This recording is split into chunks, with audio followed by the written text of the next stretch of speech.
At this point, we've all drafted. We all have our teams. I have about 100 team reviews that we have to get through. So I'm sorry if you've noticed that on the site, I turned my team reviews off, but I'll turn them on once we can get caught back up with everything that's been submitted.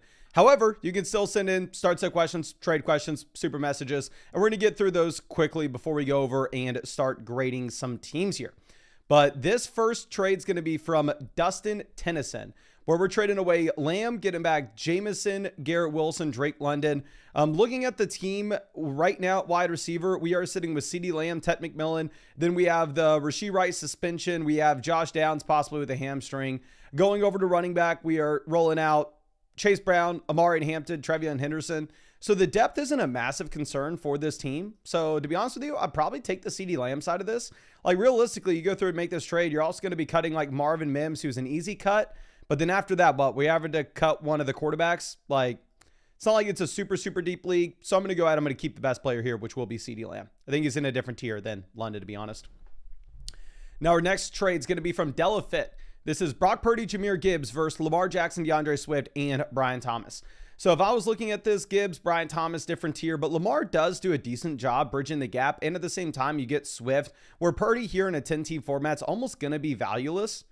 Looking at what we'd have left over at running back, we'd have Derrick Henry, DeAndre Swift, Brian Robinson, Trey Benson, Jordan Mason. So I think this is a fair price point if you wanted to go and make a trade for the elite level QB, but a reality of the situation, 10-team league, I kind of want to just tell you to keep the best player, which would be Jahmyr Gibbs, but this one's going to be up to you. Now, the accountant coming through with our next one. Here we need 2 flex spots. I think you jam in Egbuka with how good the projections look for him week 1 with no Godwin, with no Jalen McMillan. We're going to go with Breece Hall as well. But Austin Eckler could be in a 3-man running back by committee. Very difficult to project out what it's going to be like in Washington. Dan Arcade says, need to drop 2 players. Any suggestions? So quarterback, I think we're going to be playing Caleb. Purdy's tough. I think you go Purdy if Juwan Jennings plays. Then here for the running back we're going to play Dylan Sampson. For the flex, I think you play Juwan Jennings. He looks like he will be good to go. And then for the cuts, this is brutal. I think you have to cut Rachaad White, as much as I hate it. And then your call between Tucker. Actually, I think you may have to cut freaking Rachaad White and Braylon Allen. But those are like 2 perfect players in terms of what you have with handcuff appeal and then obviously some standalone value. Robles trading Caleb Johnson for Ollie Gordon. This would be horrendous. This would be like the worst deal you could ever possibly make. Caleb Johnson will be a backup running back at the end of this. The beginning of the season. But by the end of the year, he could very easily be the starter in Pittsburgh. The only way Ollie Gordon's ever the starter in Miami is if you were to get Devon Achane injury. Achane's been in practice this week. They're saying that he's good to go for Sunday. So there's no way in hell you could ever make this trade. But let me go through and let me answer a couple of these questions. So DJ M says, how do you get your team rated? And then Jesse says, I purchased $34 season pass, but forgot to put the code FLOCK in. I want the team rated. Well, to be honest with you, the season pass doesn't even get you a free team review. What the season pass will get you on flockfantasy.com is obviously access to everything on the website, up until January 1st. That's all the tools, all the updated rankings, both weekly, rest of season, and the tiers. What's going to be different about the annual Mother Flocker and the season pass is if you have an annual Mother Flocker membership, there you get the free team review on top of it, and you get access to the site 365 days a year. But with the season pass, you'll get free vouchers for questions, but those are just start, sit, and trade. You don't get the free team review, but you can see everything on the graphic. And yeah, use code FLOCK if you want me to be getting you those free vouchers and those free start, sit. It's all on flockfantasy.com. If you were to go try to buy a team review, however, right now, you'll see that I have them turned off. The reason is I just have too many waiting for me. We've had too many people submit them. I'm trying my absolute best. I live stream every single day, these live Q&As. Yesterday, I went for 5 hours. The day before, I went for like 4 hours. I'm going to do at minimum 4 hours every single day. And then hopefully we can catch back up and I can turn back on team reviews today for y'all to send some new ones in. And now, Demi Tayet with this trade question. This is Drake May, Jalen Moore, and Amon-Ra St. Brown versus Kyler Murray, Saquon Barkley, Ollie Gordon. So Saquon, different tier than Amon-Ra St. Brown for me. Jalen Warren, Kyler, kind of up to you. I don't really care about Ollie Gordon or Drake May in this. I think they're more so waiver wire play. So yeah, you just go get the best player. You get Saquon Barkley here easily. And one thing that y'all may be wondering is like, how are these people that I'm answering their questions going to see it? Like, this start sit question was submitted 17 hours ago. Once I answer their question on flockfantasy.com and I answered in this live stream, on flockfantasy.com, it will immediately send them a custom link to this live stream with the timestamp embedded where they're going to click the link and it will jump them to the exact second that I answered their question in the live stream. So you can ask a question on the site literally whatever time you want, whether I'm live streaming, whether I'm not. If it's a start, sit, trade, or super message, I can guarantee that it'll be answered within 24 hours. If you ask it to me, can't guarantee with the other creators. If it is a roster review, we're going to try to get it back to where I can guarantee it within 24 hours. Right now we're backed up. That's why I turned them off on the site. But once I get caught back up on them, I'll turn them on. And then I think I'm just going to have to turn them on, turn them off, turn them on, turn them off to keep them manageable, because I want to be able to get your questions back to you within 24 hours across the board. That's going to be the goal. We're going to play Tony Pollard here easily for Kay Soliner. Tough matchup, but guaranteed workload. We're going to go with Tet McMillan easily with the Jalen Coker and with the Adam Thielen departure. And for the last spot, sorry, I'm sitting here thinking, I don't think you could play Javonte Williams even if he's the starting running back. Spread on the game's too large. Not only in the spread is the spread on the game extremely large, but the over-under isn't that massive. So like right now, the Dallas Cowboys project to be like a borderline bottom 5 offense in the league this week against a really tough Philadelphia Eagles defense. So for that reason, I think you're going to be looking at the receivers. I think you're either going to be looking at like Matthew Golden or Ricky Pearsall. I'm going to go with Pearsall. Jawan Jennings wasn't at camp pretty much at any point. So hopefully Pearsall starts strong. Now, Mudflap, this is Rome versus Tyler Warren. 2 wide receiver, 1 flex, so the wide receiver depth's not going to matter much. Wide receiver, we have Neighbors, Travis Hunter, Stephon Diggs, DK Metcalf. We have Dallas Goedert at tight end.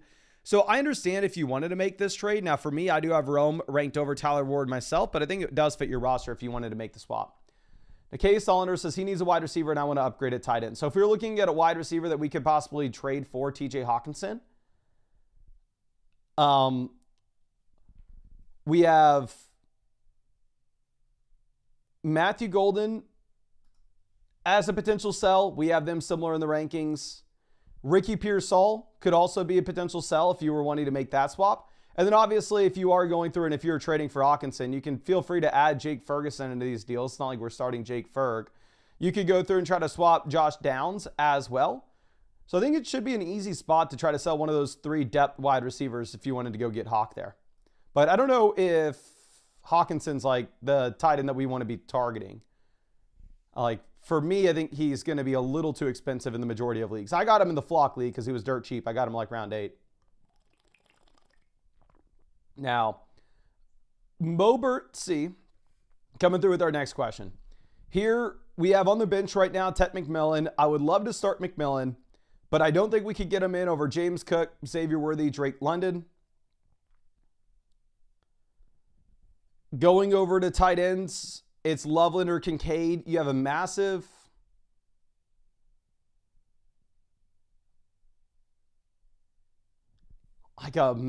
gap between the value of these guys in terms of long term.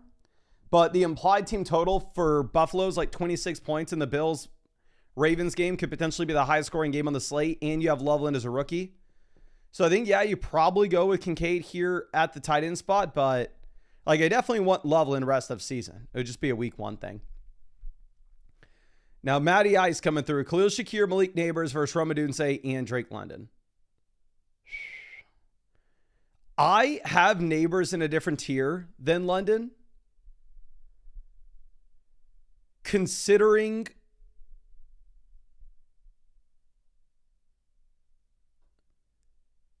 what we have with the right tackle injury in Atlanta, bringing down the Atlanta Falcons offensive projections to be a bottom 10 scoring unit this year. So I will stick with the Neighbor side. I don't know what the points per game gap's really going to be between Khalil Shakir and Rome Odunze if we expect the Bills to have more passing touchdowns than rushing touchdowns this year, which they didn't a year ago. Now, Day the Goat coming through. Quarterback, we have Love and McCarthy. So the week 1 matchups, you do have the Packers with the higher total going up against the Lions if you think that game can turn into a shootout. Obviously, we've had the long track record with Love as opposed to with McCarthy. We really haven't seen him before. But if you think that McCarthy's going to give you any rushing upside where we're not really expecting much from Love, you could pivot over to McCarthy instead if you wanted. But it looks like we had 100 likes on the stream. So go down to the live chat right now. Drop your flockfantasy.com username. And we'll pick some of y'all to get free questions too. And I'm sure you already know this, but every time we hit 100 likes in the live stream, we give away free questions for the people hanging out with us here. So just make sure you hang out in the streams and make sure you hit the like button. And we'll wait for people to get their names in. And let's move this over. Swede says, Calc says it's a fair deal, but would this be good for me? So we have Bowers to JSN as the downgrade. Igbuka to Pacheco as a lateral move. We pick up Loveland for free. How badly do we need a receiver? We have Puka, Ladd, Harrison, Shakir. You don't need a wide receiver that bad. You keep the best player. You keep Brock Bowers. And also, I'm higher on Bowers than the expert averages on the site. But let me pick somebody in the chat real quick to give some free questions to. We got Vapor Max. All right. Let me pull you up on the site, see if I can find you. I can only find you on flockfantasy.com on my users page if your account has code FLOCK attached to it, which if you set up an account with no code, you can always go to your account page and add the code. But I'm feeling good for this stream. I got some caffeine going in me. It's a good day. All right, so we just found you on the site. Looks like you already got the season pass, so you should already have some free vouchers in your account, but I'll send you over some more. That way you can just be good to go for the most of the year. So thank you so much for hanging out with us on the stream. Now, let's move this over to our next question. This is going to be Nico Arena. Here we need a flex. We have no Godwin. We have no Rice week 1. It's going to be between Harrison, Brees, like Travis Hunter and Ricky Pierce. So I'm going to go with Marvin Harrison.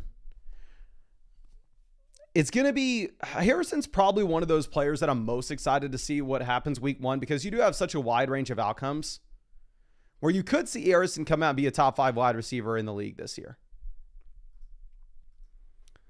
But CJ Dung, this is Jared Goff, Kyron Williams versus Jaden Daniels and Brees Hall.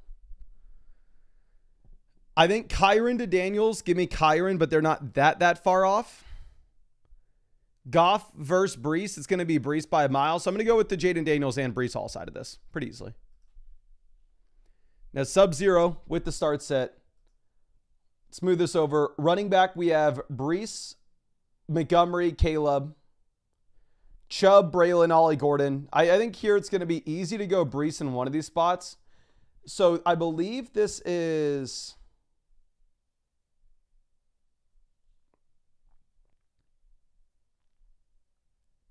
Sorry, 1 second.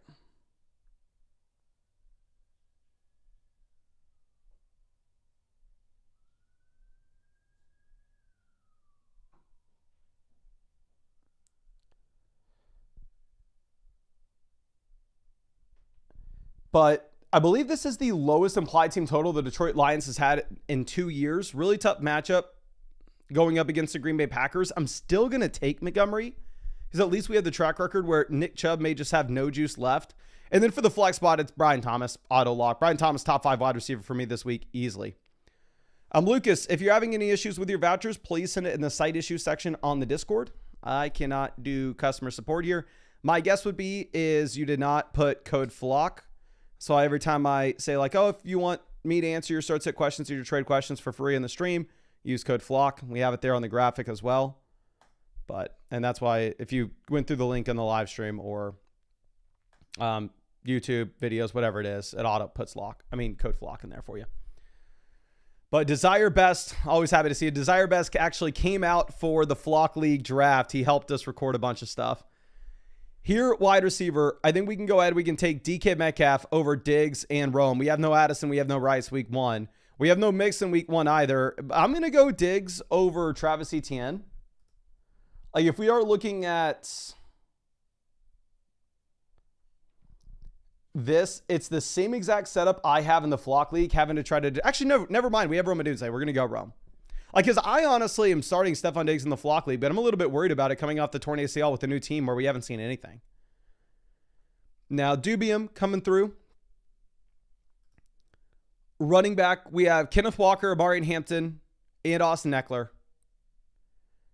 I'm going to go with... I'm sure that we're going to just start both running backs, right? Yeah, we're going to start both running backs. I don't even need a nitpick between Kenneth Walker and Amari Hampton because I would start both running backs pretty easily over George Pickens and Rome.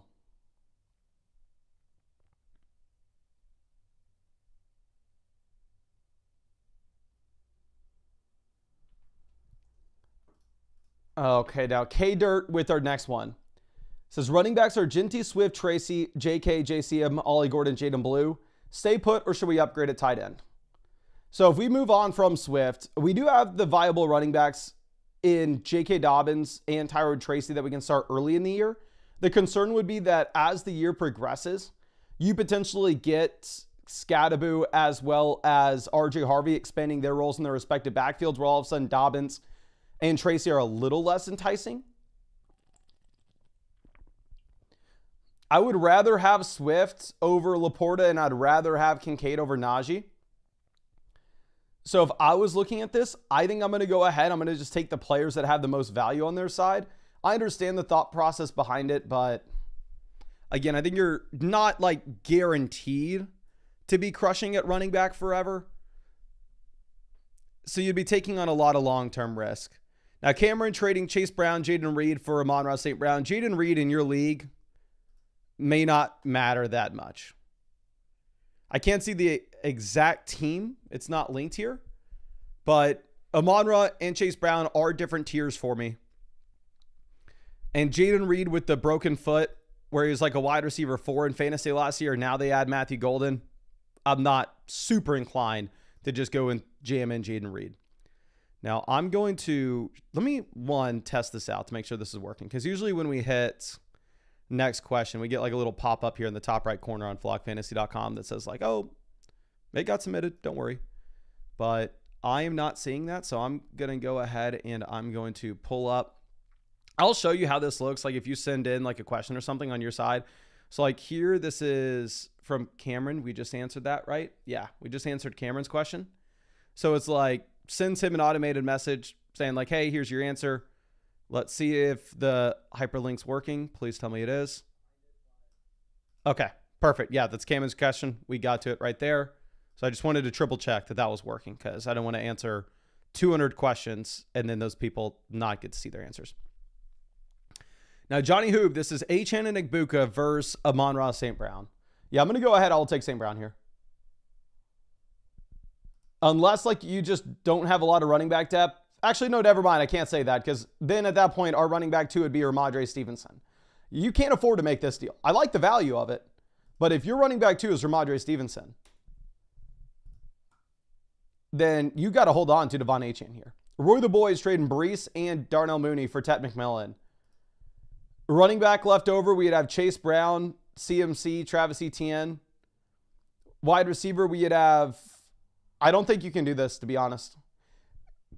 It's a 12-team start 8 format, so the depth's going to matter a little bit more. And we have Rashee Rice as well as Chris Godwin missing the beginning portion of the season. So for me, if this was like a 10-team league, 100% we're going to go get Tat.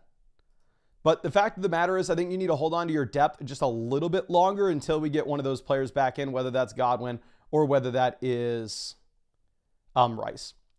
Now, Derek Zing coming through with the start set. Here, we really need to choose between Trevion Henderson, J.K. Dobbins, Xavier. No, we already have Xavier Worthy and Ricky Pearsall. So we got Trevion, Dobbins, and Igbuka.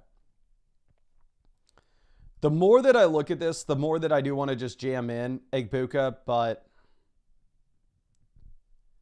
Henderson, you have a really good matchup with him going up against the Raiders.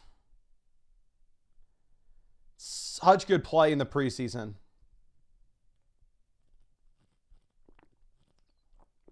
We have gone back and forth between Igbuka and Henderson 1,000 times at this point. I have changed my mind every single time.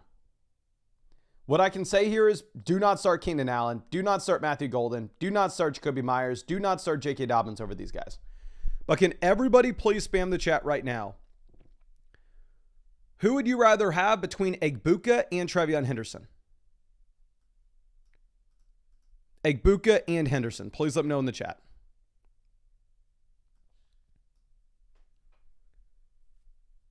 And this is for week 1. Henderson's playing the Raiders. Egbuka is playing the Falcons. We got Henderson, Egbuka, Henderson, Egbuka, Henderson, Egbuka, Henderson, Egbuka, Egbuka, Henderson, Egbuka,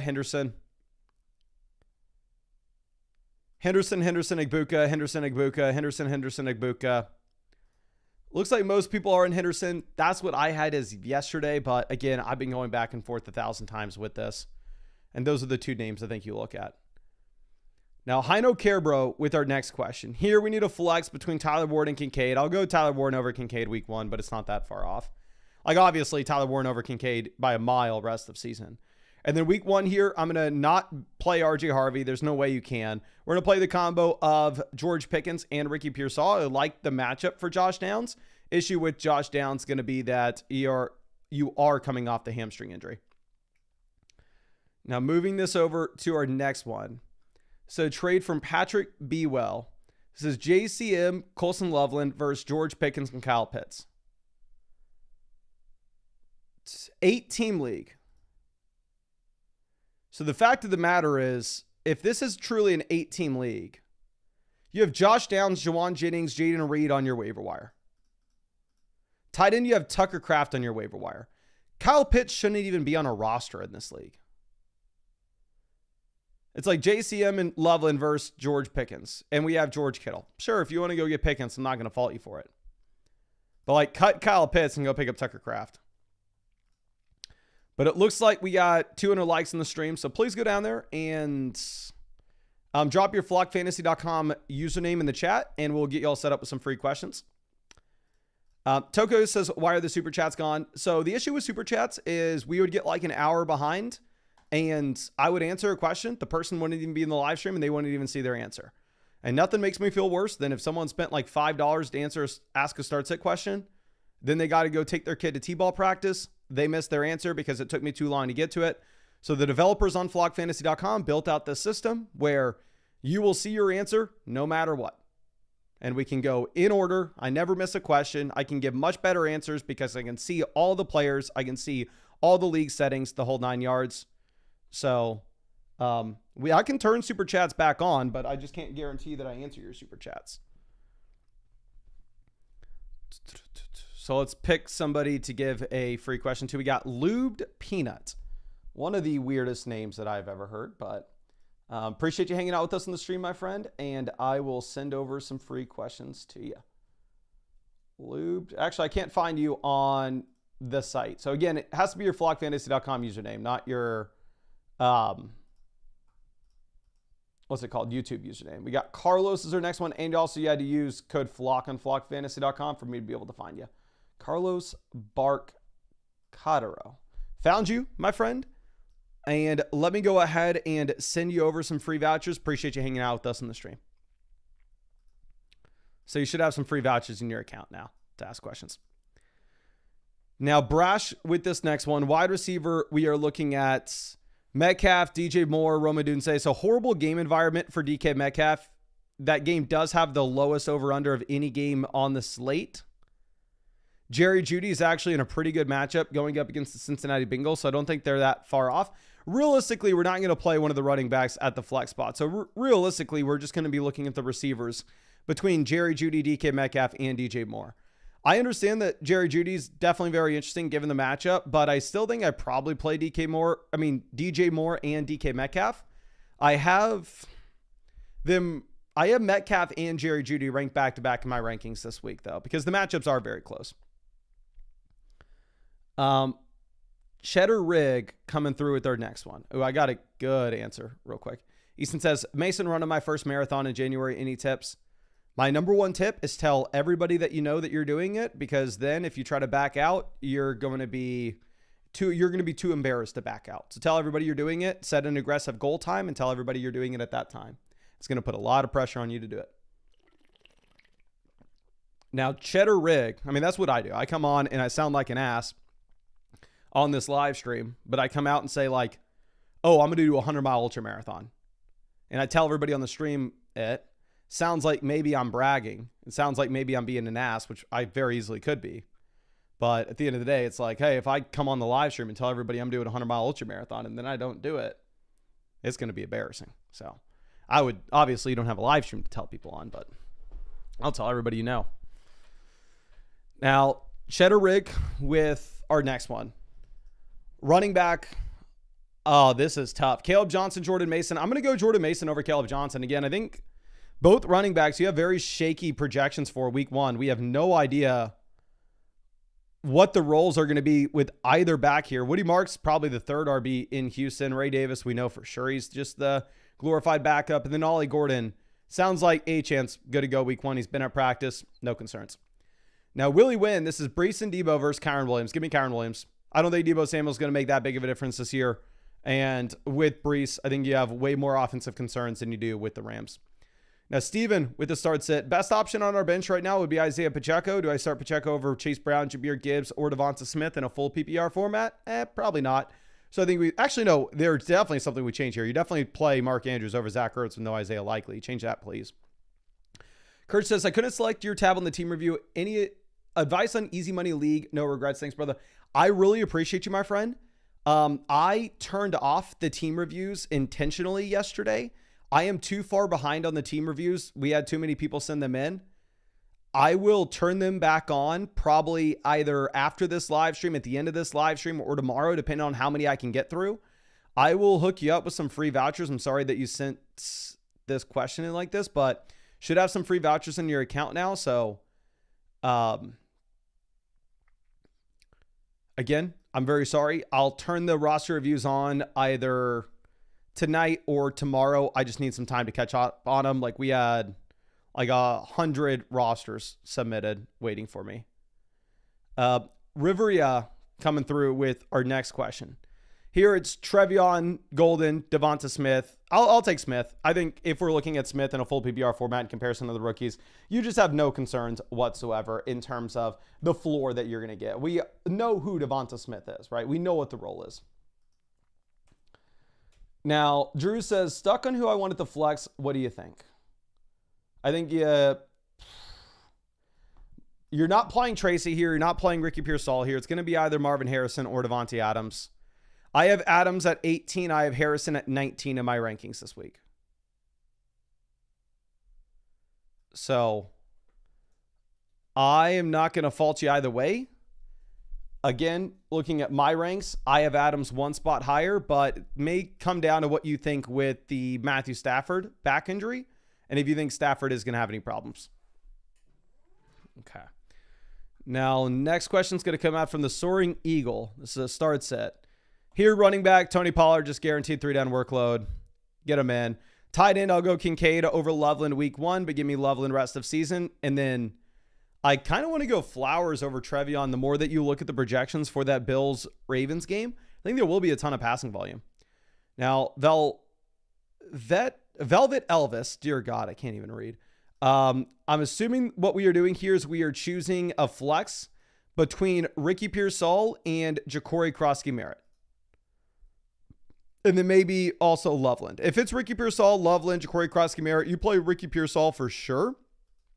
I really hope JCM crushes week 1. That way I can start him week 2, but we're not trusting him the first week of the season. There's no way in hell. Now, our Porter, this is Trevion Jordan Addison versus Justin Jefferson. Oh, this is so easily Justin Jefferson, not even really close. I love Trevion Henderson, but this is a 10-team, 2 wide receiver, 1 flex. Addison's in a completely different tier than these other players. Now, Drew with the trade says, full PPR double flex, other tight ends, Loveland. Thanks, go. Appreciate you, my friend. Here I have Golden and Hawkinson ranked kind of back to back. It's going to come down to what you think with Loveland. I mean, here it's a double flex format. Wide receiver, we have Sutton, Tet, Neighbors, Higbuka, Hunter. So you have 5 viable receivers. If you wanted to make the pivot for a tight end, I'm not going to fault you, but it would be nice to just take Golden and Hawkinson. I'm sorry, Golden and Loveland and see if we can get to a better tight end than Hawk. Now, 19 Nick 48. This is RJ Harvey, Devonta Smith versus Bucky Irving. Give me Bucky Irving. Not close, different tier. I understand it's the league that depth's going to be a little more important, but it's Bucky. OP Patrick says, struggling with my RB2 spot and also my flex. Well, we have Derrick Henry and Kenneth Walker, so there's no reason to struggle. You just jam them in. For a flex, this is where it's going to be a little bit difficult. It's going to be between Tony Pollard and Higbuka. I'm going to go with Tony Pollard. I really hate the matchup and the offensive environment that you have against Denver, but since you have no Spears, you're just going to see every touch. Now, Mello BR, this is Chase Brown, Khalil Shakir versus DeAndre Swift and Tyreek Hill.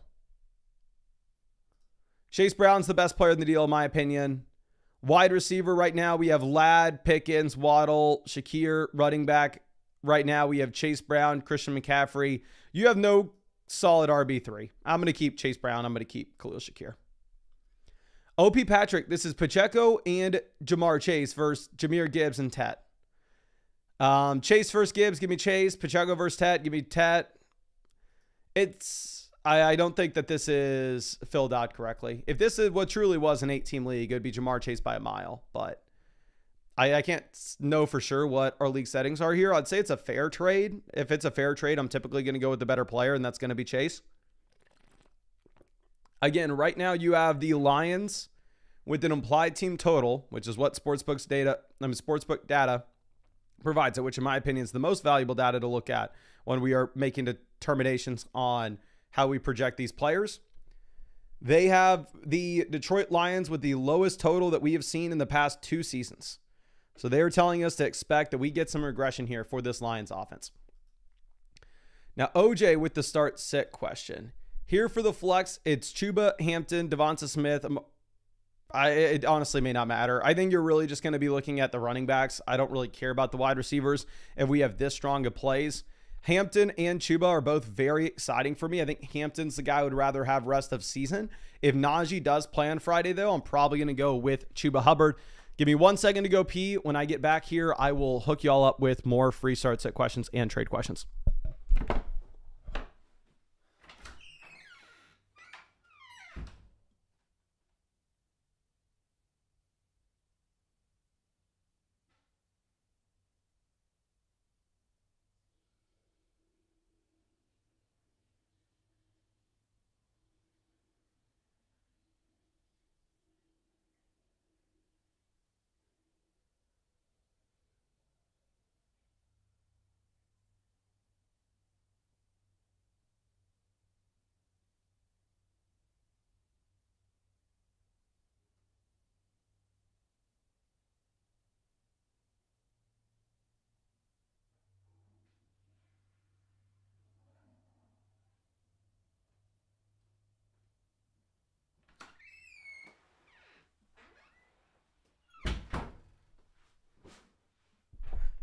All right, we are back. Drop your flockfantasy.com username in the chat, and we'll give some more free start set questions and trade questions for y'all.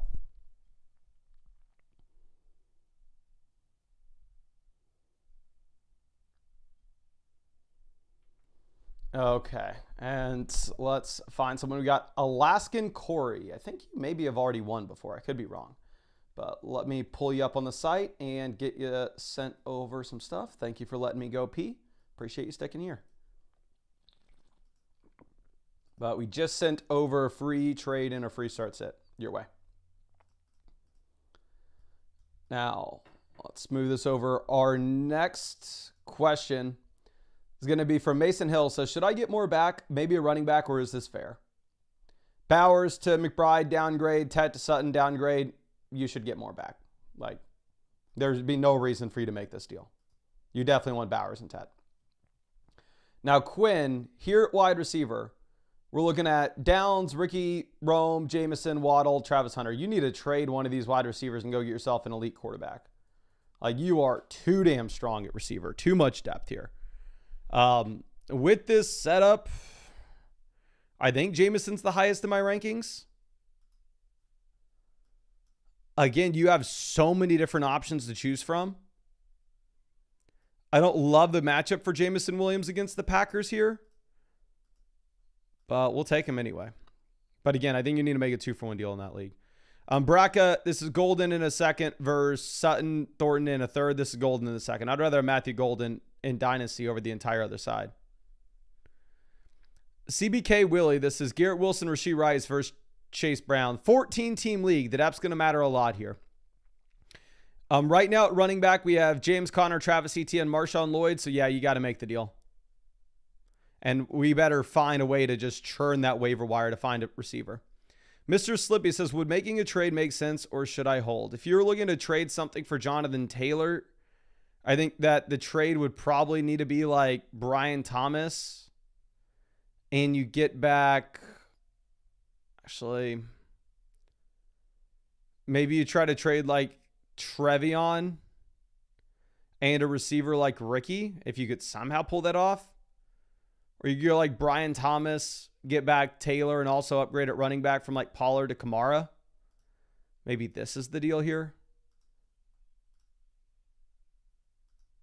If you wanted to make a trade, like Brian Thomas, Pollard for Jonathan Taylor and Alvin Kamara. But I think your team's fine to hold. Now, Gert, this is Chase Brown, Zay Flowers versus Pacheco, JCM, and A.J. Brown. Chase Brown, A.J. Brown, you give me Chase Brown, but slightly. Zay Flowers, Isaiah Pacheco, give me Isaiah Pacheco, but slightly. JCM probably bridges the gap. So honestly, fair deal. I'm not going to mark either side as the winner. I do think this is one of those. It's a personal preference and going to be up to you. Now, Redouche coming through. Here for the flex, it's really just going to be between Chris Olave and Aaron Jones. Full PPR format. So y'all want to see something that, like, obviously I'm not excited about Chris Olave. We already made a video saying like, hey, you can't draft Olave this year. Slash made a video saying like, hey, if you did draft Chris Olave, maybe look to sell him. Y'all want to see something a little scary? Let's pull this up. Here are the underdog pick and projections for Chris Olave right now.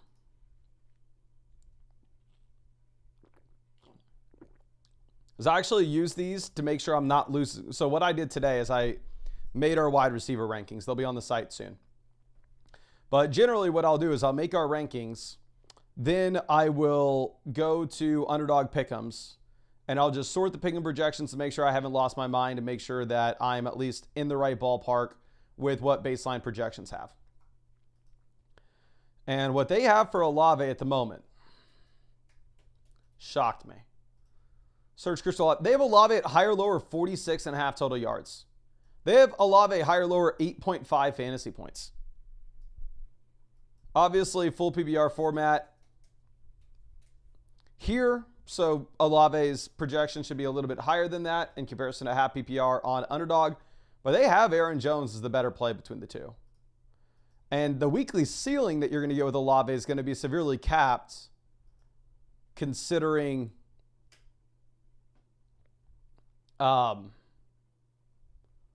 what we have in regards to the offense and quarterback play. Dirty Labor, I'm going to go ahead and hook you up with a free trade question. Looks like you didn't put anything in here for me to grade off of. So let me send you over a free trade and you can submit something else when you got a trade that you want to ask me. Oh, Ripsky says, will the site have weekly rankings? Yes, those are going to get out today. Now, Elma, this is a league in which I'm assuming we got to pick 2 flex spots, or maybe we got to pick 1. But generally what you can do is you can just put 1 empty flex and you can put all the players underneath that you're considering. You don't need to like put them in the flexes. Here, if we're looking at Egbuka, Stephon Diggs is really the only 2 viable options for your flex spots this week. I would go Egbuka, then I would go Diggs. So if you need to start 1 flex, start Egbuka. If you need to start 2, throw Diggs in the second spot. Okay, Mac B, here at running back, we're going to go ahead and we're going to play Ramondre Stevenson over Najee and Ray Davis. And then for the flex, we're going to take Devontae Adams over Jameson and Downs. Now, Hugo Flock at RB, we're going to have DeAndre Swift, Aaron Jones, and David Montgomery. I'm going to take Swift. Again, the Bears offense actually projects to be very comparable with the Lions offense in total points scored this week. And Swift, you're going to get every touch. And Montgomery, you're going to get to play second fiddle. Nicholas says, why can't I submit a team review on Flock? It says you're unavailable. It's because I am too far backed up on team reviews right now. I was live for 4 hours yesterday. And then at the 4 hour mark, I live streamed for 5 hours yesterday, but 4 hours into it, I went to the My Reviews page. I counted all the team reviews I still had to get to. And I had to answer 100 team reviews still. So I turned off team reviews. You cannot ask them to me on the site right now. Once I get caught back up, which I'm going to be live streaming for 4 or 5 hours today, so hopefully we can catch up to the best of our ability, I will turn back on where you can submit team reviews to me on the site. That will either be today or tomorrow. But Mr. Padilla, happy to see you. Here, Charbonnet, Dylan Sampson, Caleb Johnson, Trey Benson, Ollie Gordon. If I had to pick one, I'd maybe go Dylan Sampson. It's the only guy on this list that has a shot to be the starting running back in their backfield week 1. I guess maybe you could say it with Caleb Johnson, but I'd be surprised. Okay, now Elma with our next question. We're choosing between, I guess if we wanted to get somebody in the starting lineup, we have no Godwin, we have no Rice week 1, so your best option would be like Zach Charbonnet, and there's no way in hell I start Charbonnet over CMC, Kyron, Diggs, or Igbuka, so we're going to leave this as is. Great team, though. It's going to be better when you get the Godwin and Rice pairing back. Mon with our next question. Here we need a flex. It's really going to be between like Marv, Igbuka, Rome. That's about it. I would go with Marv. And then also I understand that Isaac Tesla is like a very exciting like best ball play. Like he could potentially turn out to be like a top 36 receiver in fantasy this year. But I bet you'd be better off rostering a handcuff RB. We're going to play Bo Nix over Dak Prescott easily. Like the Denver Broncos project score like 7 more points than the Dallas Cowboys this week. Or maybe it's like 5 more points. But they should score way more. Bo Nix has some more rushing upside as well. And then I am just getting higher and higher on Tet McMillan every week. Every day that goes by for this week in a great matchup with no receivers to compete with. Tony Pollard, though, is going to have every single touch out of his backfield. So I think you can go ahead and you can take Tony Pollard. But Tet would be a completely fine play as well. Zero says, I got the season pass, so I get a free team review. So you'll see, like, when you bought the season pass on the checkout page, on all the graphics, whatever I said out loud as well, that you get free vouchers to ask start, sit questions and trade questions if you use code FLOCK when you signed up for the 2025 season pass. But the free team review comes with the annual Mother Flocker package, not the season pass. Which, it's not too late. If you wanted to upgrade to the annual Mother Flocker, you would get the additional free team review voucher, and you would get access to the website for 365 days a year rather than just until January 1st. But hopefully that helps answer your question. Now, Hey JP says 6-point passing touchdown, point per completion, close in rankings. Yeah, we have Herbert and Jordan Love ranked back to back. I ultimately do think that this is going to be up to you here. If we are looking at ultimate passing volume, you do have the Micah Parsons trade, maybe making it where Jordan Love just has fewer passing attempts. Where this team we saw last year, they want to run the ball, but you can say the same thing that the Chargers want to run the ball, and the Chargers significantly invested in a running back. Let me see last season. What were because I don't play in point per completion league, so I don't really track like what are the actual completion amounts for these QBs.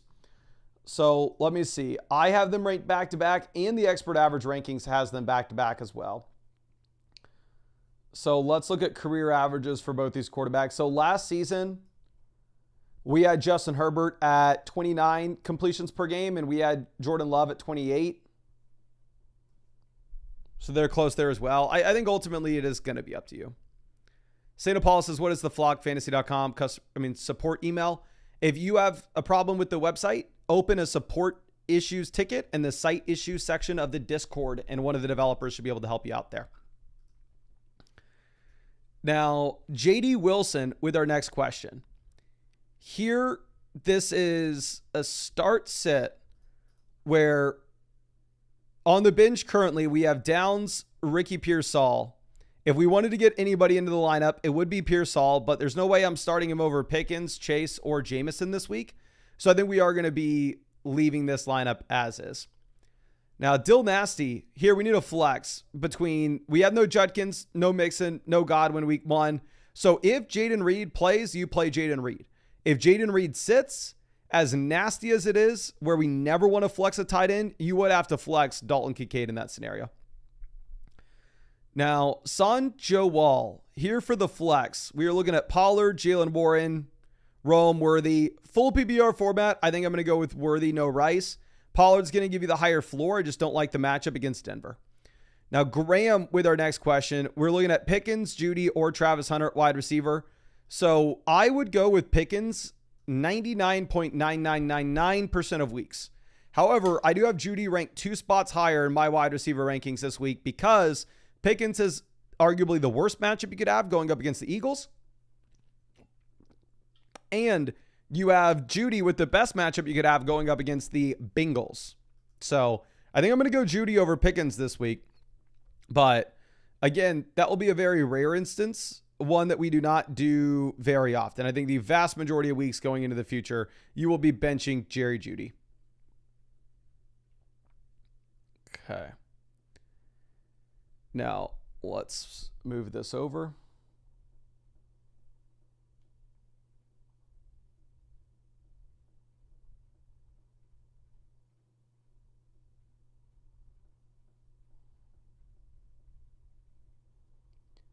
Now, Graham Redden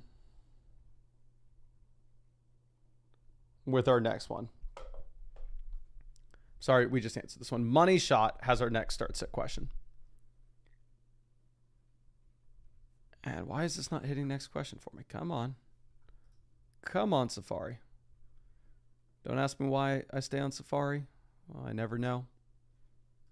But let me back out of this and go back in. Graham, oh, actually out in the chat right now. Happy to see you here, my friend. Okay.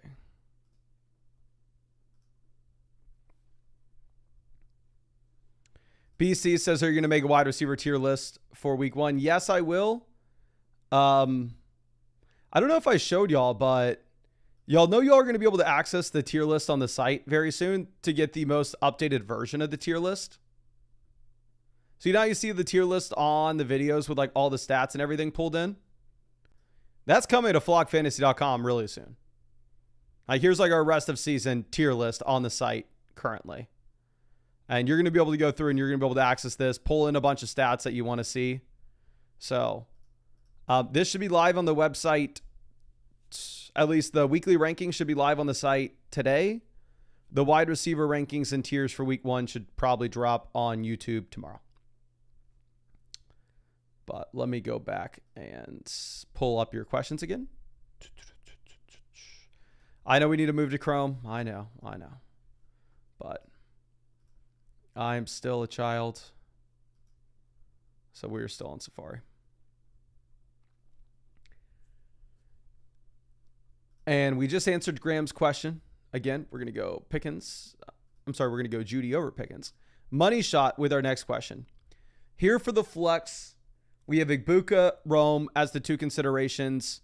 I was maybe saying Rome earlier on, but the more I look at projections for this week, where it's a really good matchup against the Falcons, the game environment should be there, and you just have Igbuka pretty much slated to play 70+% of the snaps as a guarantee, I think we go with Igbuka.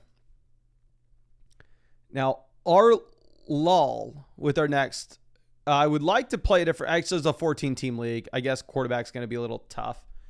And then down in the flex, I would play Christian Kirk over Hollywood Brown, to be honest with you. Obviously, I'm not excited about either wide receiver. I understand the thought process when you go Hollywood with no Rashee Rice. But I think that you should have a pretty exciting start of the year with Christian Kirk for a 14-team league. 12-team league, it won't matter whatsoever. 14-team league, though, he could be decent if Jaden Higgins and Jalen Knowles start slow. Cosby says, how's the starting lineup looking for week 1? Are there any changes or upgrades I should be going after? Wide receiver, definitely we're going to play JSN here. And then, you have a phenomenal team. I think, honestly, once you get Godwin back in, you could probably trade for an elite tight end. But I think you leave this lineup as is. And yeah, maybe trade for an elite tight end once you get Godwin back on the squad. Now, Joe picked trading Tyreek for Kenneth Walker. I would rather have Tyreek. Definitely concerned with Tyreek. I definitely view him more as a high-end wide receiver 2 this year than I would a wide receiver 1. But at the same time, what? Kenneth Walker's an RB2?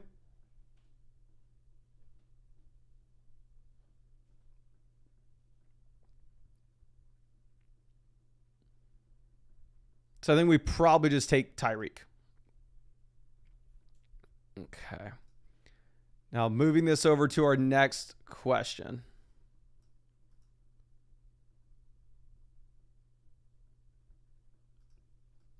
Here, Amazon John, it says, is C-Mac a viable trade option?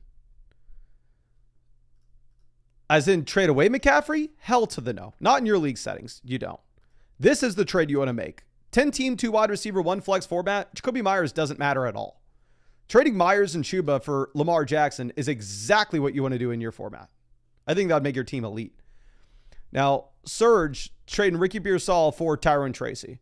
I have Pearsall ranked slightly higher. Wide receiver, we have Tet, Neighbors, Addison, Rice, JMO. So we have a ton of receivers.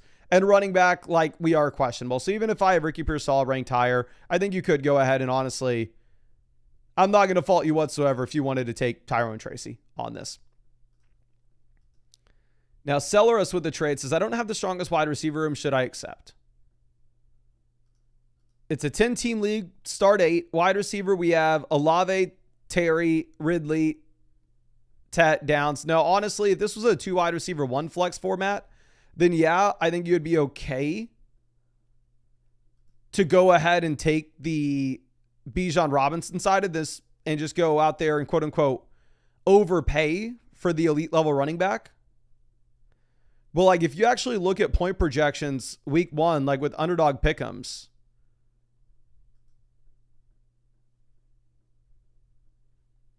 currently McCaffrey projects to outscore Bijan Robinson. So I think you have McCaffrey here. Now, DK Dean with the flex. We're going to go ahead. We're going to play James Cook over Devontae Adams. Rashee Rice isn't going to be good to go. James Cook, a little concerned that the Buffalo Bills are going to just throw the ball a ton against Baltimore because it's going to be a shootout, but should be the highest scoring game on the slate. Now, Kuna Kamara. This is Chase Brown, Tet McMillan versus CMC and George Pickens. You know I absolutely love me some Tet. And it seems like almost all of y'all have Tet on your rosters. I guess a lot of y'all were using the draft guides, especially the people sending in the free questions, because that means they got the season pass. I'm sure they were using the draft sheets. But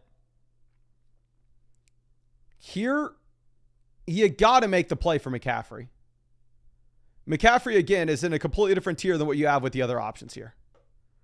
So, yeah, I think the gap points per game between CMC and Chase Brown is going to be larger than it will be between Tet and Pickens. So go with McCaffrey. Now, BGL, this is Achane versus James Conner and Ladd McConkey. This is a 12-team start 8 format, so the depth's going to matter a bit. After we were to make this deal, running back, we'd have Chase Brown, James Conner, and then some depth pieces. Wide receiver, we'd have Ladd McConkey, T. Higgins, Xavier Worthy, JMO, Brian Thomas. So if this was a 2 wide receiver, 1 flex, I would say there's no way in hell you definitely need to take Achane. But with this being a 12-team start 8 league, I think you can go Connor and Ladd and pick up the additional starter. Now, J-Sab with our next question. Here, we currently have Travis Hunter in the flex. I think I would consider putting Ricky Pearsall ahead of him. Now, I would rather have Hunter rest of season. But again, before we actually see what the role looks like for Travis Hunter, I think he has one of the widest ranges of outcomes that you could possibly have for week 1. So I would start Pearsall over Travis Hunter. But again, I'm not going to fault you at all if you wanted to play Hunter. Now, L. Shugs, here at wide receiver, you're going to go ahead. You're going to jam in T. Higgins, fully healthy. Higgins is always an auto start. And then I'll go Chuba Hubbard as well, which should be a very high scoring game, and you have the 3-down workload. Big boy hunted. Quarterback, we got Lamar. Running back, we are going to be rolling with Pollard and Javonte. Javante's brutal at RB2 in this matchup this week. We got Jamar Chase and George Pickens at receiver. Tight end, we're going to go Trey McBride. For the flex, we go Darnell Mooney if that shoulder's okay. If he's going to miss, we'll pivot over to Jaden Higgins, but I'd prefer not to play Jaden Higgins. week 1 specifically. But it's a 14-team format, so it's going to be a little bit tougher, right? Now, J. Rudloff, this is RJ Harvey, Devonta Smith versus Josh Jacobs. This is Josh Jacobs, not close. 12-team, 2 wide receiver, 1 flex. Wide receiver left over, we would have CeeDee Lamb, Marvin Harrison, like Chris Olave. So you're going to be just fine. Go ahead and get Josh Jacobs. Velvet Elvis, again with another start set. I don't know if this is the same one. We're going to take Xavier Worthy and Garrett Wilson, even if I hate the game environment for Wilson. We'll go tight end Colson Loveland. And then for the flex between Ricky Pearsall and RJ Harvey, I think they're the only 2 players you could really consider. I'm going to go Pearsall. I really don't want to be playing Harvey week 1 if we can avoid it. Again, I would expect that Dobbins is the running back early and they transition over to RJ Harvey later in the year. And then JCM, there's just no way you could start him. Let's move this over. Tom99 here. I'm assuming we're just looking into these 2 players for the flex spot. Between Juwan Jennings and RJ Harvey, it's going to be very difficult. It's going to have to monitor the practice reports that we have with Jennings. Obviously, wasn't at training camp at all. Had a fake little calf injury, if you want to call it that, with the contract dispute. But now it looks like he's ramping up to play week 1. I mean, he's going to be close to an every down wide receiver, whereas with RJ Harvey, again, he looks like he's a backup running back. So if Jennings is going to go, I think you would play him over Harvey. Now, Jay Bohr, this is Achane and Devontae Adams versus Breece Hall and Nico Collins. So Adams to Breece, slight downgrade. Achane and Nico upgrade. I think Nico's going to be the best player in the deal. And honestly, you're just kind of minimizing any risk whatsoever with the Devon Achane injury. So yeah, you can go ahead and take Breece and Nico. Beto, always happy to see you. Let me make sure I hook you up another free trade question. So say, Mason, it's a start 3 wide receiver league. Do I accept? I would have no wide receiver depth, which I'm nervous about. You have to accept. It doesn't matter. I know this is a start 9 format, so the depth is going to be incredibly important for your league. I'm pretty sure we've seen this team before. But the fact of the matter is, if it's Breece Hall and Matthew Golden versus Christian McCaffrey, you just simply have to jam in McCaffrey. There's nothing else that you could possibly do. So please play McCaffrey. Don't think twice about it. I mean, trade for McCaffrey. And then just work the waiver wire like an absolute madman. But Benson, we hit 400 likes on the stream. So go down and if you haven't already, hit that like button. Subscribe to the channel. We're going to be live streaming every single day until Christmas answering fantasy football questions. And the second thing is drop your flockfantasy.com username in the chat right now. And we'll pick somebody random to give some free questions out to this live stream. Now, Elastic Cake. Here we're looking at Purdy and McCarthy. Week 1 going to be a really tough spot. If we are looking at what we have with the matchups, the Niners have a 23.5 point implied team total going up against the Seahawks. If we're going to look at the Minnesota Vikings, 22.5 point total going up against the Bears. Both teams are slightly favored. I think we can go Purdy. I mean, we just haven't seen McCarthy before. Running back, we're going to go Hampton and Achane as auto starts. Wide receiver, Jefferson, JSN are auto starts. And then for the flexes, we're going to go with the receivers with Devonta Smith and Igbuka. But let's pick somebody in the chat real quick. We got Andres the Great. Let me see if I can find you on the site and hook you up with some free questions, my friend. And dear God, I need to put some salt in my water because when I stream, I have to drink so much water so I don't lose my voice. Like my voice hurts so bad from doing this. I can't find you. I don't know if you didn't use code FLOCK on the site. I can only find you on the user's page if you use code FLOCK. But with the amount of water I drink, I just have to start peeing like crazy if I don't have enough salt in me for the day. This is Bob the Powser found you, and we just sent you over some free questions on the site, so you should be good to go, my friend. Torpedo, this is Trevion Henderson, Dalton Kincaid versus George Kittle. We're for sure going to take Kittle here. 2 wide receiver, 1 flex format. Skill positional depth's not going to be as important. And while we love the upside of Henderson, we can just look at Kittle as a pretty safe elite option. Now, Austin G submitted a start sit question, but didn't submit anything with it. So I'm going to hook you up with a free start sit question voucher. So please just resubmit that and be happy to take a look at it. Now, Chief Reefer, I always mispronounce this. I don't know what it is, but is always out in the chat with us. It's Igbuka, J-Mo, Pickens, or Pearsall. I think we are going to go J-Mo here. I wouldn't be surprised whatsoever if we eventually pivot over to Ricky Pearsall, Igbuka, or George Pickens. But again, all 3 of those receivers kind of are in brand new situations. and we don't have the track record from him, where you do have Jamison Williams coming off a very impressive season. So I think we can just kind of go with the devil we know there. Now, Grantley FF here for the flex spot. We are looking at Hunter, Keon, Ayuk, Amari at wide receiver. We have no Ayuk. There's no way in hell I'm playing Amari. So it's really Travis Hunter versus like Jerome Ford and Nick Chubb. I'm going to go with Hunter. It's a full PPR format. Obviously, wide ranges of outcomes. But while Ford and Chubb could very easily be the starting running back in their respective offenses, if they're not and they don't have the juice the way that Travis Hunter does, you could be looking at a 3-point game. Now, Frelly Ford, this is Jacobs and Sutton versus Trevion and Puka. Give me Puka over Jacobs. Give me Trevion over Sutton. So it's going to be easily the Puka side. As much as I love Josh Jacobs, you just simply have to go for it. Now, let's move this over to our next question.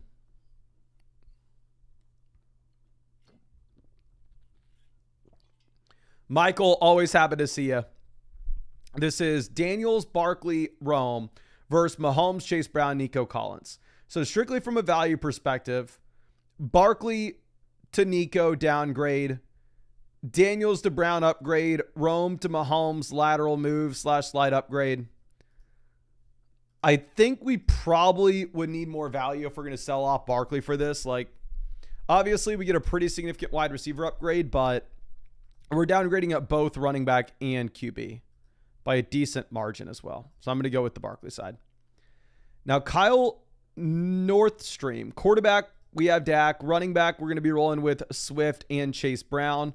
Wide receiver, auto start, Lamb, Higgins, and then we're going to go Worthy in the flex for sure. Tight end, I'm going to go Ferg over Loveland week 1, Loveland rest of season, and then you play Worthy in the flex with no Rice. Kyle with another question. Egbuka versus Aaron Jones and Ricky Pearsall. 14-team format where our running back 3 is Kareem Hunt. So 14-team league. Yes, I am very much interested in picking up the additional depth piece like Aaron Jones. I think he'll make a big difference in this format, and we're going to go ahead and we're going to take that side easily. Now, Pete My Willie with the start set. Right now on the bench, we have Josh Downs. Really, I guess Jerome Ford you could consider as well, but I'm not going to be playing him over anybody we have in the starting lineup. I think we're going to go ahead, leave this as is. I think we can be pretty confident with leaving this as is as well. I don't know if there's much to discuss.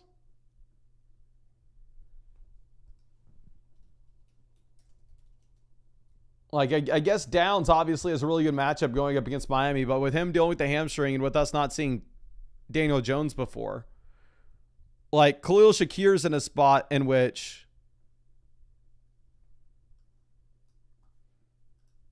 like, it's a beautiful matchup against the Ravens where they're just going to be 1,000 points scored.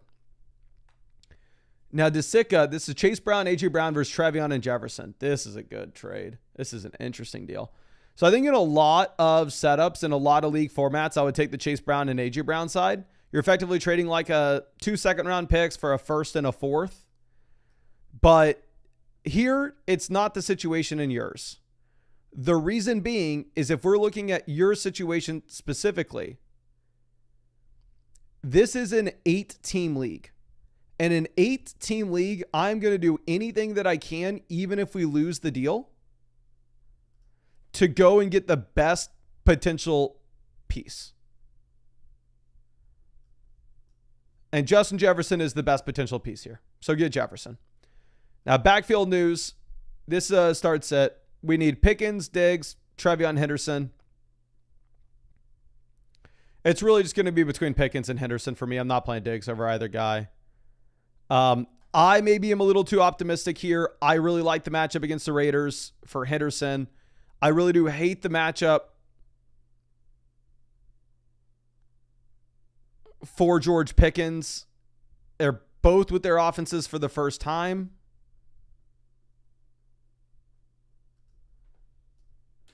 So again, I would not fault you whatsoever if you decided to go ahead and decided to play George Pickens over Trevion. But you do have the Patriots offense projecting to score more points. I think that potentially, just potentially,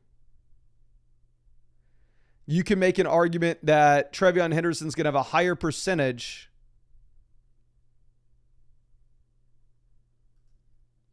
of the Patriots offense in comparison to what you have with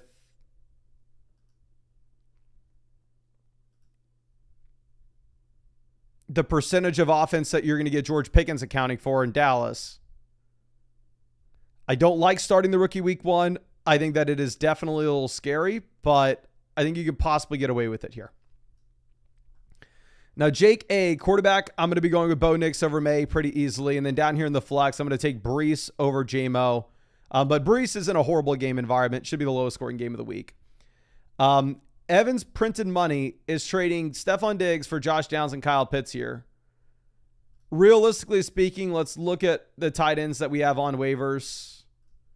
You have Jonnu Smith, Cade Otton. So Kyle Pitts is slightly better than those names, but I guess we're waiting on Isaiah Likely, right?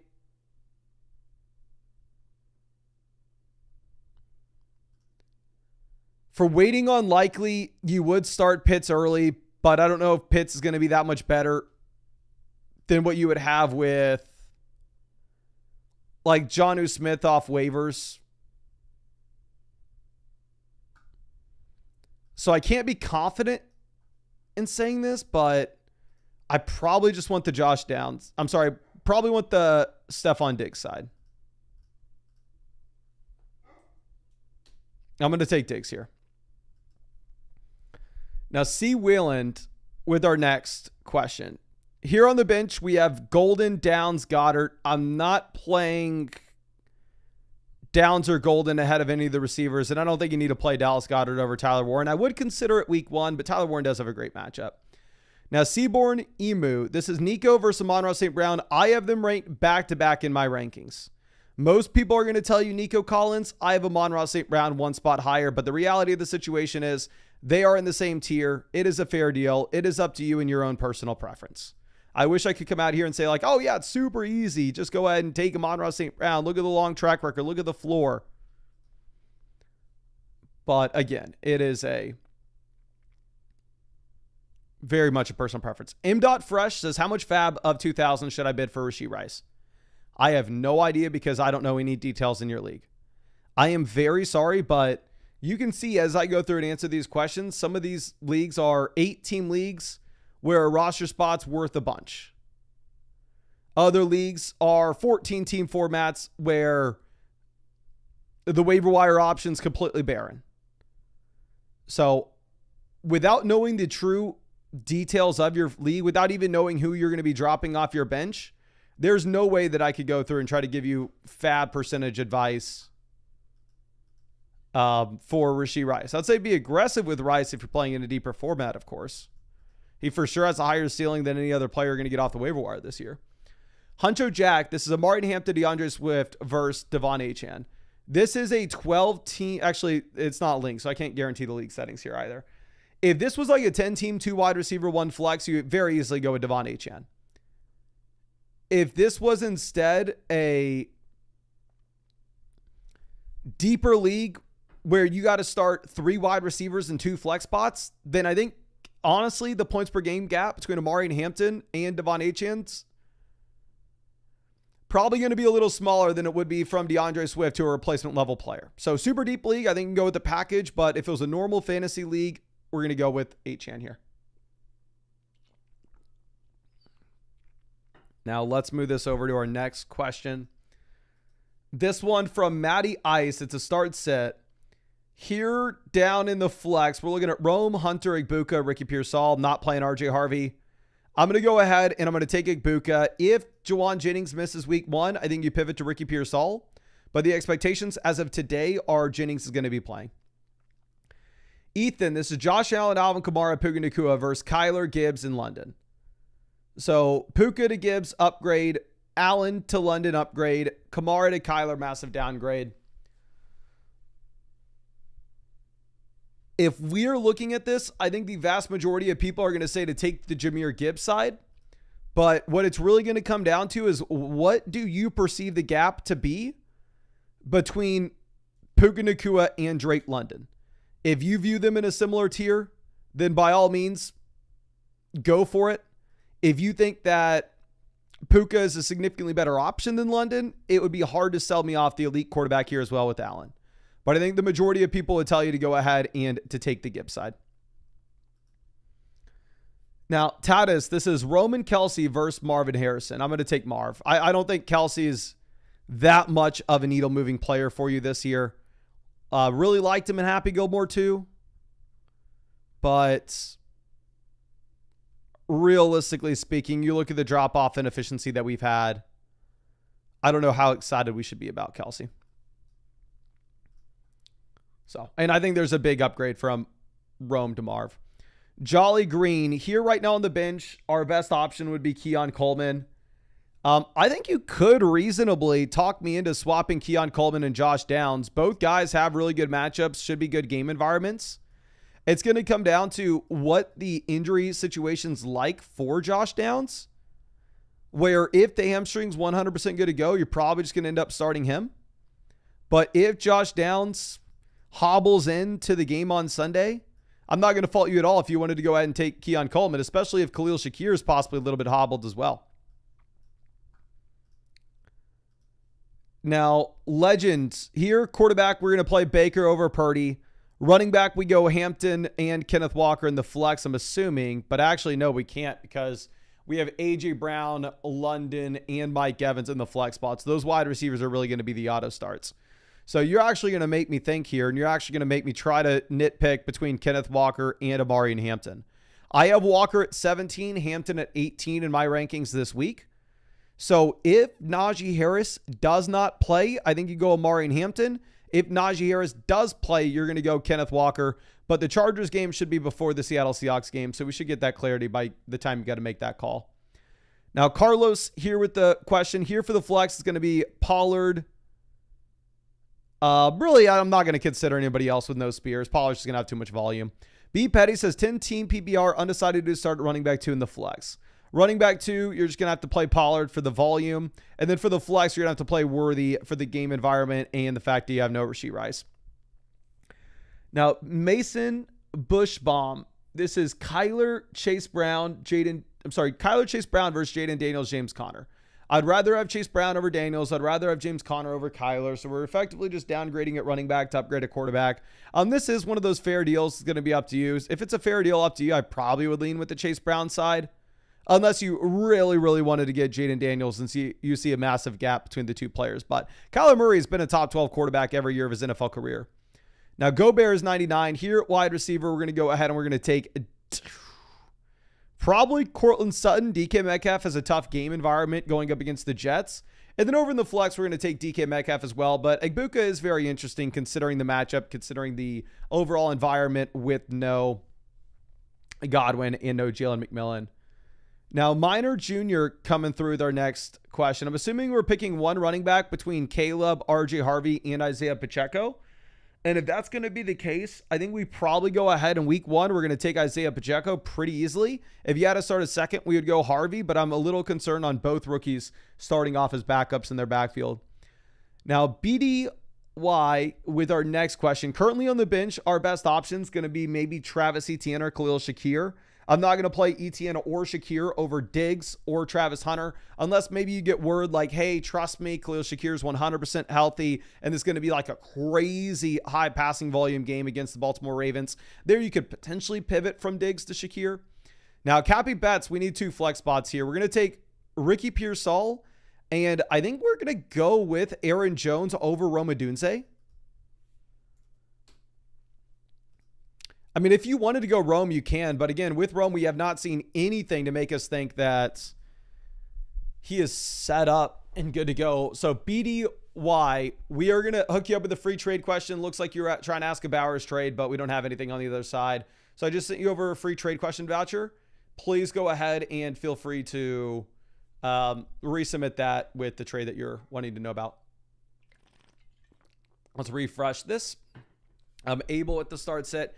Here's what I'm going to do. I'm going to go pee. I'm going to put some salt in this water bottle so I don't have to pee 1,000 times on this stream.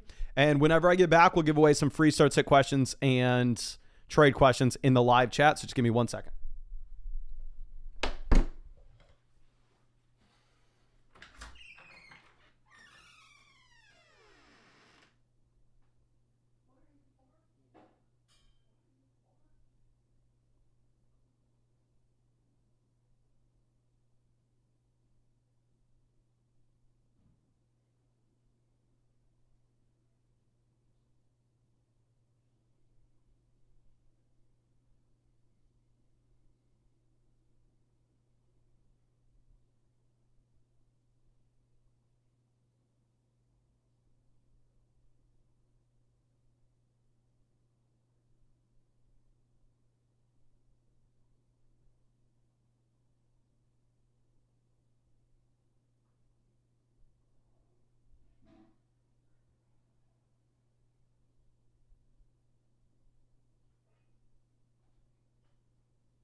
All right, we are back. Drop your flockfantasy.com username in the chat right now, and we will give y'all some free questions to get in on the stream. But Abel, let's answer your start set question here real quick. Running back, Chase Brown, Kenneth Walker, our auto starts. You can go Hampton over Walker if you are in a situation in which you have no Najee. But the reality of the situation is your team's so damn good, you can get Amari and Hampton in your flex spot. We'd easily play Hampton over the wide receivers here. Come on.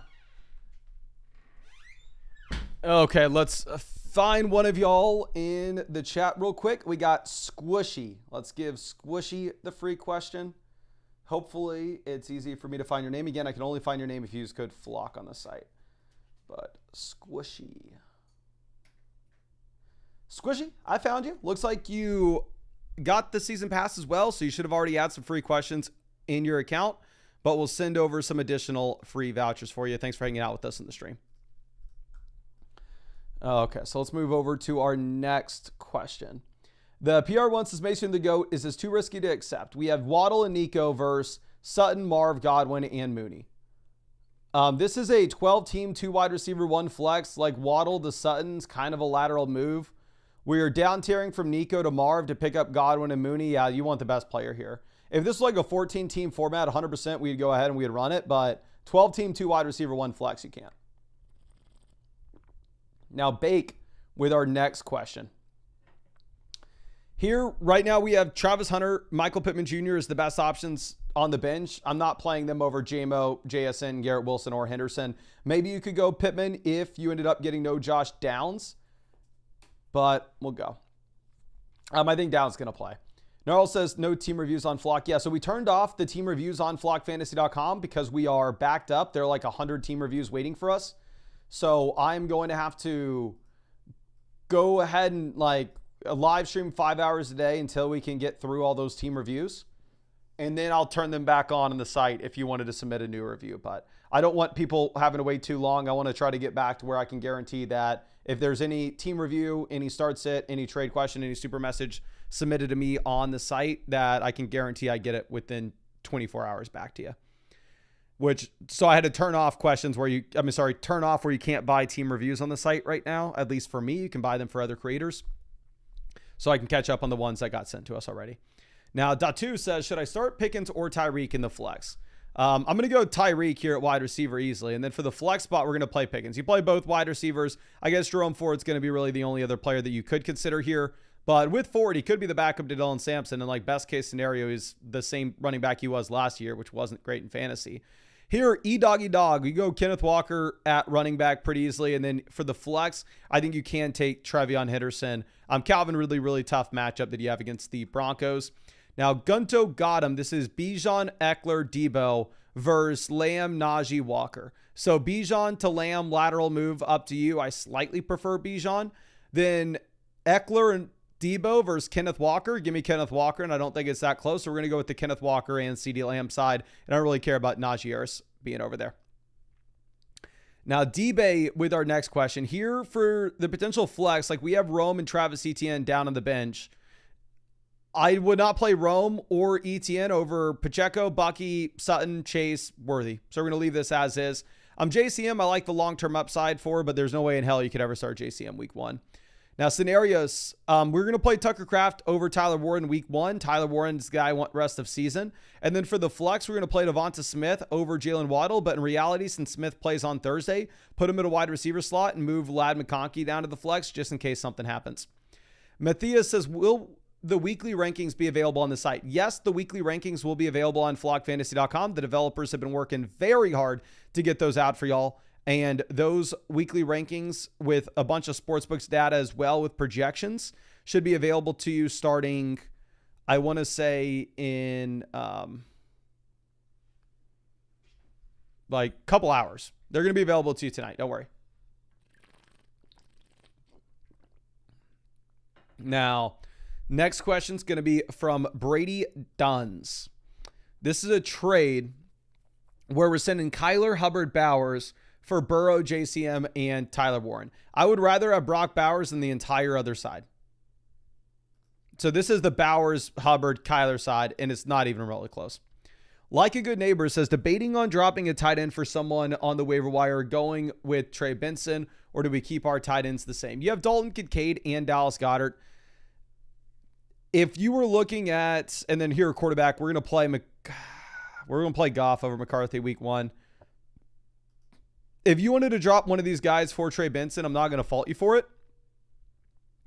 Now, with that being said, I think you could also afford to just wait 1 week and see which running back you prefer over Dallas Goedert and Dalton Kincaid.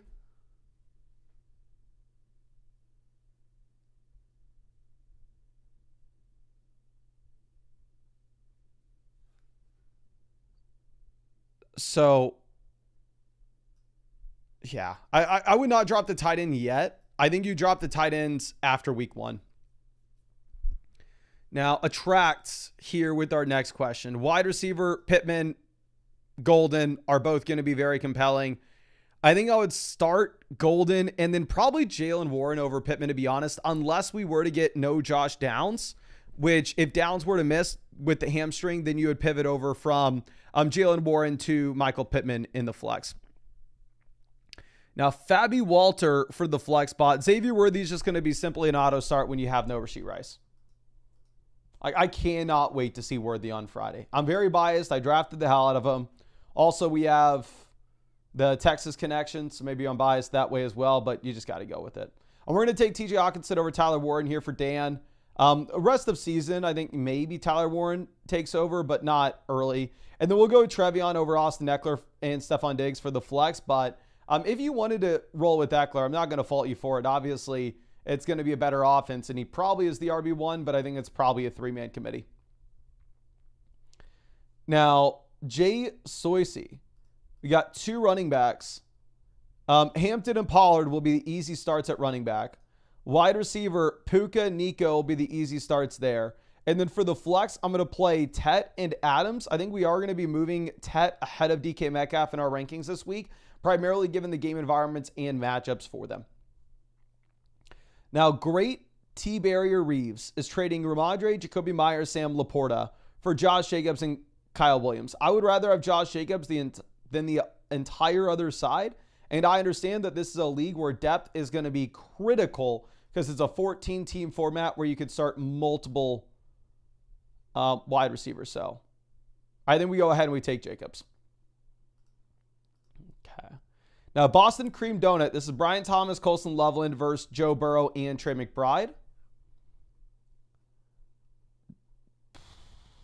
Let's see who we have at tight end left over. We have no tight end. Quarterback, we have Kyler. I don't know in a 4-point passing touchdown format what the real points per game gap is going to be between like Kyler and Burrow. So honestly, I know you probably don't want to hear this, but I'm going to go with the best player. I'm going to take Brian Thomas.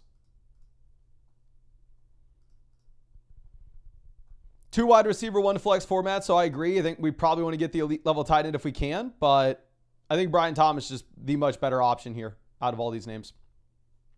I think he stands a tier above. Okay. Money line here at quarterback. We got Lawrence in a good matchup, but I mean, ultimately we're just kind of streaming QBs. Running backs, we're going to be playing Gibbs and Achane. Sounds like Achane's going to be good to go week 1. And then down here in the flex, we're choosing between Davante Adams and Isaiah Pacheco. I'm going to take Davante Adams, especially in a full PPR format. Pacheco is upside, but I mean, you could afford to wait on Pacheco and just see him the first week because obviously Pacheco was just an absolute disaster at the end of last season. Now, Jay Money, this is CMC versus Brian Thomas. I would personally rather have McCaffrey. I can't see your exact team, but in a vacuum, I think you want McCaffrey, and I'd be very surprised if like your team was situated where it's like, you know what, you just got to sell the running back. You have no wide receivers. Which, sure, if you had no wide receivers, sell McCaffrey and go get Brian Thomas, but CMC right now projects to be the #1 scoring player in fantasy football this week. And I don't expect that would change too much as time goes on.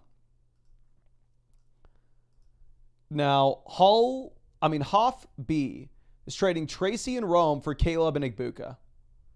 Tracy to Caleb. Obviously, you want Tracy early in the season. I think I'd rather have Caleb late in the year. Rome to Igbuka. I think I'd rather have Igbuka at this point. So I think in my opinion, this is like a classic 2-for-2 swap. Up to you. Not going to fault you one way or another. But with that being said, like, I think maybe we can look at your team. Like, we have Chase Brown, James Cook at running back. Wide receiver, we have Smith, Jefferson, JMO. So you don't need the production early. So if you don't need the production early with Tyrone Tracy, I'd be fine with you going Caleb and Igbuka. It's going to look like you lose the trade early in the season, though, because Caleb Johnson's just simply not going to be anything at all. He won't be startable. Now, Woodsy coming through with the trade. Here, running back, we're going to be taking RJ Harvey over Caleb Johnson and Ja'Cory Cross-Camara week 1. Not that excited about it, though. And then for the flex, I'd play Keenan Allen here in a full PPR format. Darnell Mooney definitely could be a play if Mooney's 100% back from the shoulder. We just don't know at this point. I know he is back at practice, but it will be something you have to monitor. Okay. Now, easy with our next question. This is Pollard and Tet versus Nico Collins. Give me Nico Collins. 12-team, start 8 format, so depth's going to matter a bit more. Running back, we have Chase Brown, Trevion already, so it's not like we're absolutely desperate here. But yeah, please go Nico Collins. Now, Matt G with our next question. Quarterback, we're looking at McCarthy versus Dak Prescott. I hate the matchup for Dak, but I still probably go Dak until we actually see McCarthy. And then tight end, I'm going to go with Dallas Goedert week 1 over Tyler Warren, but rest of season, you are like the vast majority of times here, you'll be playing Tyler Warren. But week 1 specifically, I think I want Goddard. Mr. D says, Mason's the GOAT. Second quarterback is actually super flex. Appreciate you, my guy. And obviously, we're going to just be jamming in the quarterback here in the super flex spot. I would go Dylan Sampson over Judkins and Trey Benson week 1. And for the flex, I'm going to take Rome over Keon. If Shakir were to miss, I wouldn't fault you at all for thinking Keon in a great matchup, though, against the Baltimore Ravens. Now, Smoking Beef, we have a flex spot we need to decide. We have George Pickens as an option alongside Ricky Pearsall. I'm not going to consider Travis Etienne. I think I'm going to go with George Pickens. You can pivot to Pearsall, however, if you have no Jawan Jennings. But things are trending in a direction right now where Jennings is going to be playing. At least he's been at practice. Now, Prado with our next start-sit question. Here, wide receiver, we have Tet, Pickens, Igbuka. Tet's the auto start. For the flex, Pickens, Igbuka, Henderson. I mean, it's every single one of y'all have Trevion Henderson and Igbuka. Every single one. And every single one, I want to tell you to start one of the rookies because the ceiling that they have in the matchups that they have is like perfect. But it's scary because we haven't actually seen them in an NFL game. We haven't actually seen what their roles are going to be. So, I don't know if you wanted to go with Trevion here. I'm not going to fault you whatsoever.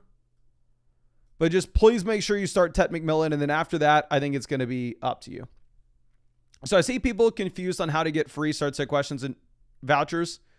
Again, if you signed up to the season pass for flockfantasy.com and you use code FLOCK, we say it on the graphic to use code FLOCK. I say it in every single video. At the very end of every single time we promoted the season pass, I say, hey, use code FLOCK and you'll get me to answer free start-sit questions and trade questions on the live stream. If you use code FLOCK and you got the season pass, which is still available on the site right now, you should have those free vouchers to submit start-sit questions, trades. It's not too late to get the season pass if you haven't already. You can still get yourself access to all the updated rankings throughout the entire year, both weekly and rest of season. Unlimited tool access, including the My Teams, trade calculator, the whole 9 yards. And again, if you use code FLOCK, you're going to be getting the free vouchers for me to answer start-sit and trades. And I promise you, if you did use code FLOCK before you purchased the season pass, you would have those vouchers into your account because we've answered 1,000 free questions from people getting the vouchers. And every single time somebody has said that they don't have a voucher, it's because they did not use a code. There's no way the site just randomly decided, hey, let's give vouchers to these 1,000 people, but screw this one guy. Let's randomly not give it to him. I promise you, if you don't have a voucher in your account, it's most likely because you didn't use code FLOCK. You can send a message in the site issue section, and one of the devs would be Happy to help you out. John says, wait, I'm confused. I'm a daily watcher. Is there any way we can get a season pass for $34? Yeah, the season pass is still live on the site for $34. It's just blockfantasy.com. If you'll see a button to get the season pass. It's not a subscription. It's just a one-time payment. It's just $34 and you get set up all the way until January 1st. So hopefully that helps. Brody says Judkins just signed. Is that real? Let me see. Is Judkins actually signed?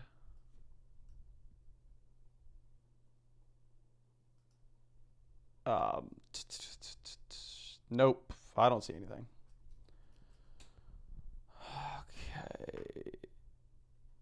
Ooh. This somebody random. Nah, just somebody random said it. But actually, Marvin Parcells, who's this?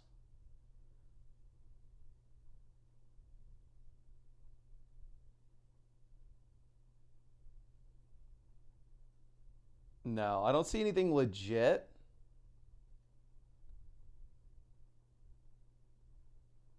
For Judkins. See some random speculation that he signed, but I think it's fake news for now. I will keep refreshing here to see if we get Judkins signing. Tan says, want to start off strong. Who do we start sit? Let me text the editor real quick too.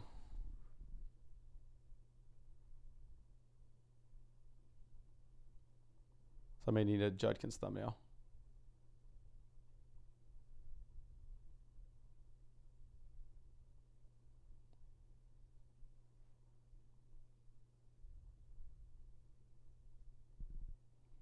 I'm going to monitor the Judkins stuff and see if that actually turns out to be from a real source. 10 says, want to start off strong. Who do we start sit? So here, wide receiver. I think Zay Flowers is actually a very compelling play week 1, given the matchup that you have against the Bills. Going over 2 tight ends, you're going to be playing Laporta over Loveland pretty easily. And then down in the flex, a Javonte brutal matchup. I think you play Matthew Golden, and it sucks. You may have to play freaking Javonte here against the Eagles.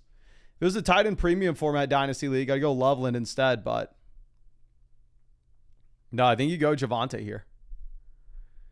Now, Eric, with our next question, we have Aaron Jones as the easy play at running back. Like the Browns running backs between Jerome Ford, Dylan Sampson, we don't know what the split's going to be. I don't know what the split's going to be with Travis Etienne. And at least with Aaron Jones, you'd only have one other running back to worry about. Road 9U Hunter. Rogue Hunter, I'm assuming. We're going to go Daniels at quarterback, Purdy in the super flex, running back Achane, Tracy, wide receiver Metcalf. I'm sorry, we're going to go Worthy and Jefferson, tight end McBride. And then for the flex spot, we're still going to end up playing Metcalf, but not in love with the Metcalf matchup. Again, that Jets-Steelers game projects to be the lowest scoring game in the league.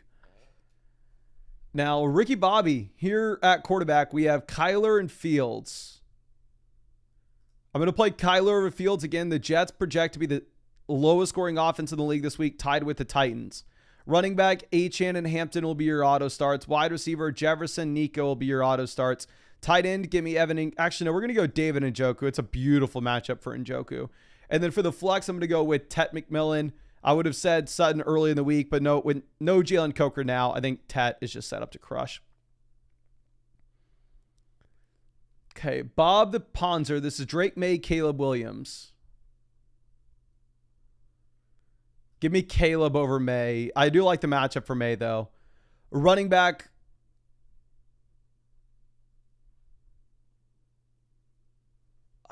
Dear God. I would go Sharps. It seems like Achane's going to play, so I don't think you can trust Ollie Gordon. Then we're going to go Tet McMillan down there in the flex. But you really need Judkins to sign.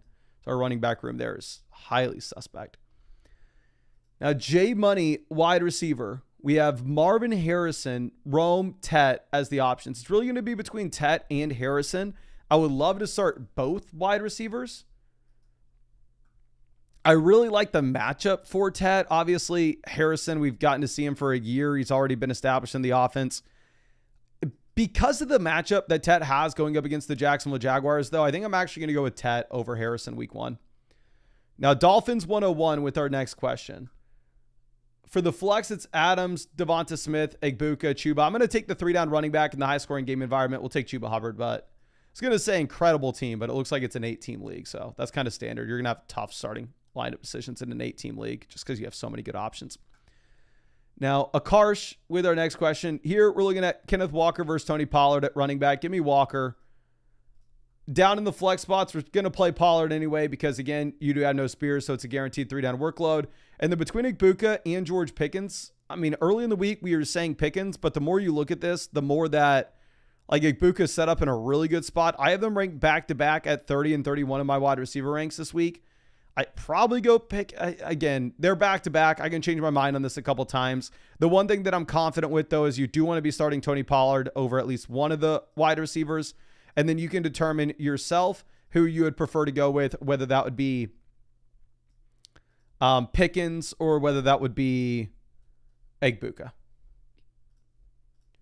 Now, Rick No Morty, always happy to see you. This is Hampton, DJ Moore, Zay Flowers versus Reed and Amon-Ra St. Brown. This is going to be Amon-Ra St. Brown for me.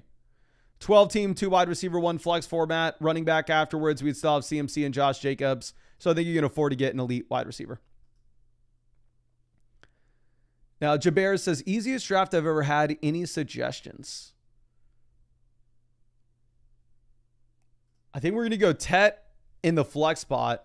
And then I think you can afford to upgrade at quarterback if you could trade Garrett Wilson. Now, Panthers Mitch, quarterback, I'm going to go McCarthy over, actually, you have a much better matchup for Michael Penix. I'm going to go Michael Penix over McCarthy this week, but I think most weeks you're going to be playing McCarthy. And then for the flex spot, you're for sure going to take Tet McMillan. I'm sorry, that's Adam Thielen. I'm an idiot. I just saw the same jersey. I will take RJ Harvey. If it was a tight end premium format, you're going to be taking Tyler Warren. Now, Blip Blop Bloop says, can you review my team and help with the lineup? So we have the team review option on flockfantasy.com. I can't do that right now because the team review is cut off. We had too many people buy them, to be honest with you, and I was falling behind. So I turned them off on the site where you can't buy a team review for me right now. Eventually you can. Whether we're going to turn that back on later tonight or tomorrow, we don't know. It's just going to see how many teams I can get through in today's live stream. I'm going to hook you up with a free start sit question. I feel bad that you sent this in, but yeah, you'll send it a roster review if you wanted a roster review, and they'll be available on the site. Again, it's not available right now, but we will turn it back on for you sooner rather than later. I just have too many team reviews waiting on me right now, and if we still had them on, I would be falling even further behind. And I want to get back to a point where I can guarantee that if you submit a team review, start sit, trade, whatever it is, it's answered within 24 hours. Now, Naran Gino says, I need an upgrade to running back. Is this a good deal or do we have other options? So here, Jordan Mason isn't going to be like the end all be all. So looking at your team, I agree. You need a running back desperately. We have like Judkins and Joe Mixon on the same squad. So we're going to go ahead and we will get Bijan Robinson for sure. Now, Bob the Ponzer with our next question. This is Evans and Bowers versus Jacobs and McBride. So Bowers versus Jacobs, lateral move up to you. I'd clearly rather have McBride over Evans. 14-team format, so running back depth's going to be a little bit hard to come by. So I think we are going to take Josh Jacobs here. Ali says, how much do team reviews cost? I would not recommend buying a team review a la carte. I would say that they're too expensive, but the thing is, if I made them any cheaper, again, I would just never be able to get to them all. So what I would recommend if you wanted a team review, if you got the season pass with code FLOCK, a team review would be about $50. But in reality, it's about the same cost if you were to just upgrade from the season pass to be an annual Mother Flocker. And if you upgrade to be an annual Mother Flocker, you'll get the free team review and you'll get website access for 365 days a year. So to be honest with you, I would not recommend buying the team review just regularly. I would take advantage of one of the offers that we have, and that would probably be to sign up for the annual Mother Flocker package. Because then, in my opinion, that's a strong value with everything that you get on the site for 365 days a year. However, if you were just buying a team review straight up, I don't think it's good value. I don't think you should do it. I wouldn't do it if I were you. But the fact of the matter is, if they were any cheaper, I would be live streaming for 24 hours a day rather than 5. And I can't, and if I would still want to make videos and work on the website and do research for y'all, I can't stream any more than I already am.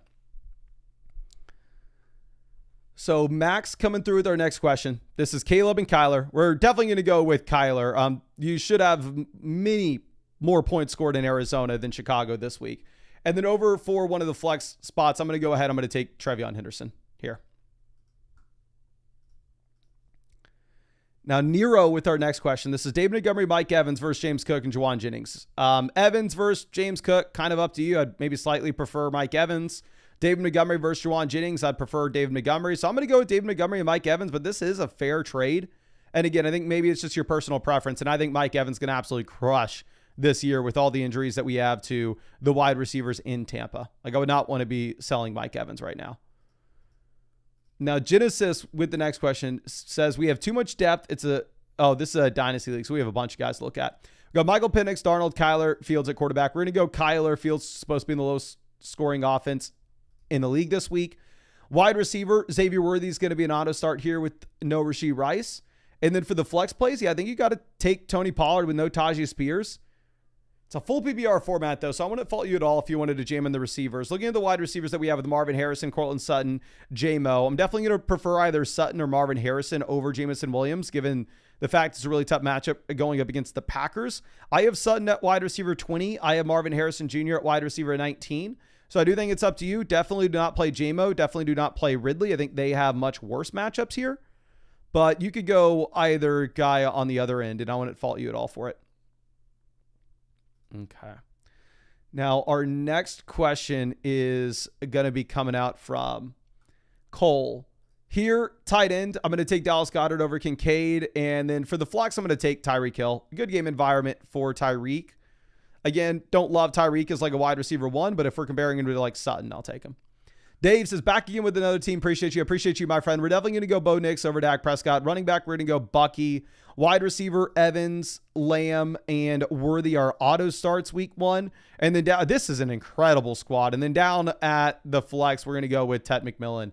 This is incredible, especially with those league settings.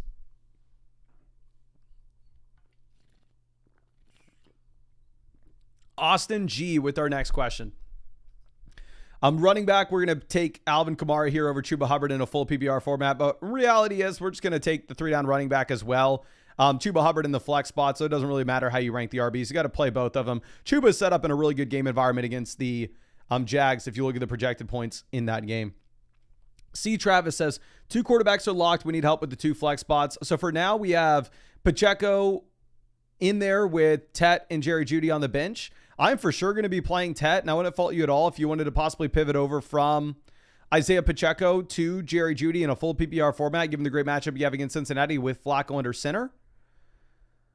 But again, it is up to you. I also have Trevion Henderson as a potential play over Pacheco. So 100% you play Tet, but then after that, I wouldn't fault you if you wanted to go Pacheco, Henderson, or Jeudy. Now, Barbaro post Hunt here for the flex spot. We are going to have to auto start Xavier Worthy. I really would like to start Tet as well. I think honestly, you could possibly upgrade to an elite level tight end with how good our wide receiver room is on the bench there. Braden with the trade. This is Garrett Wilson and JSN for Justin Jefferson. This is Justin Jefferson very easily. The only scenario in which I wouldn't do this if it was like a 14-team league with multiple flex spots where the depth obviously would matter a little bit more. C. Travis is needing help with the flexes or running back. So let's see this. Quarterback, we're going to go ahead. We're going to take Baker. And then down in the flex spots, we have Kenneth Walker as somebody that we're probably starting every week. And then I would just say Ladd McConkey is going to be an auto start for us as well. So actually you have Jameer. Yeah, you have Gibbs. Yeah, Gibbs and Ladd are the auto starts. This is an incredible team. And I don't think you can change anything starting lineup either. Actually, I would swap from Tucker Kraft to George Kittle.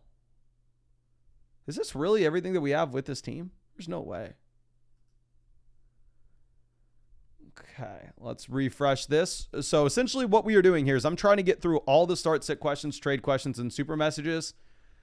So we can eventually get back over to the team reviews, but we are just having more questions come in at a speed faster than I can answer. So at some point here, I will be able to switch over to the team reviews, but yeah, these are just been constantly coming. Now, EJO trading in a dynasty draft, I'm assuming, because we have a rookie pick here. Swift, Flowers, and the second for Neighbors. It doesn't matter if this is a dynasty. It doesn't matter if it's redraft. You go ahead and you get Malik Neighbors here, and it's not even really close either.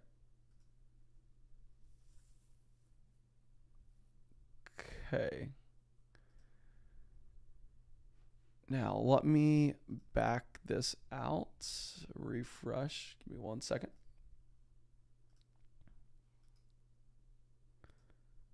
And yeah, I usually take a little caffeine pack that has 100 milligrams of caffeine.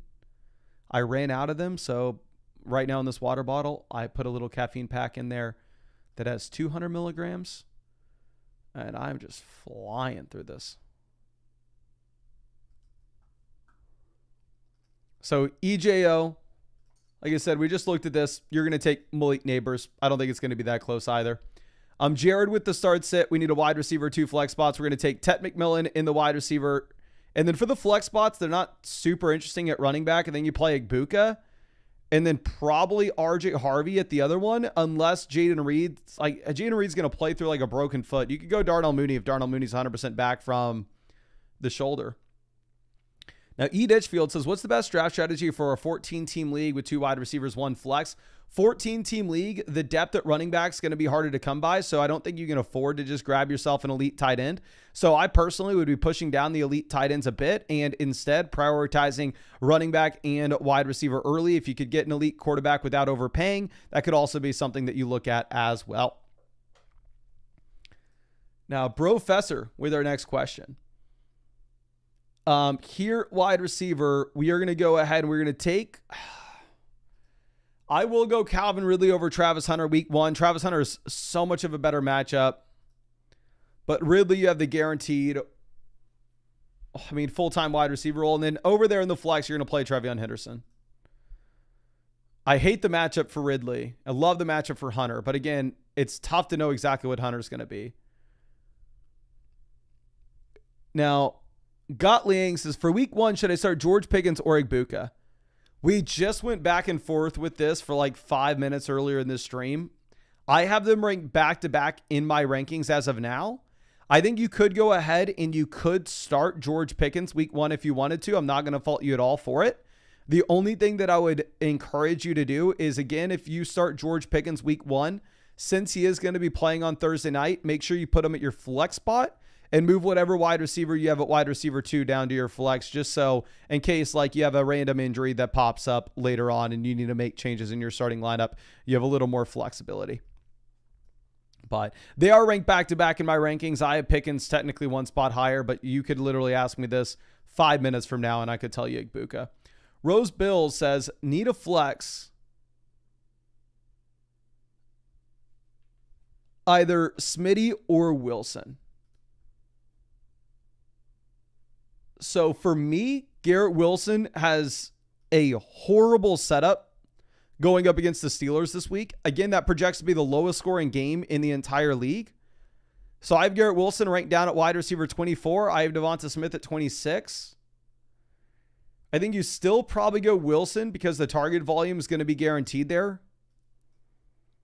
At least the market share numbers should be. Again, the issue is going to be the passing volume may not be massive. But also the Eagles are going to try their best to run the ball.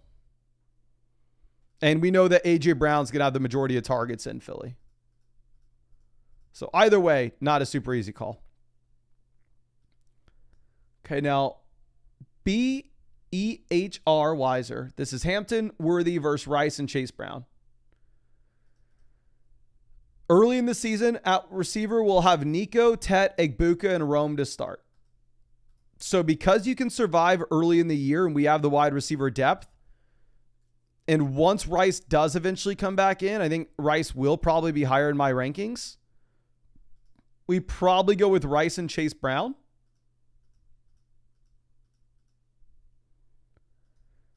But not an easy call. However, Najee did get in a full practice today. Obviously, I don't think Najee Harris is going to be the starting running back here by any stretch of the imagination.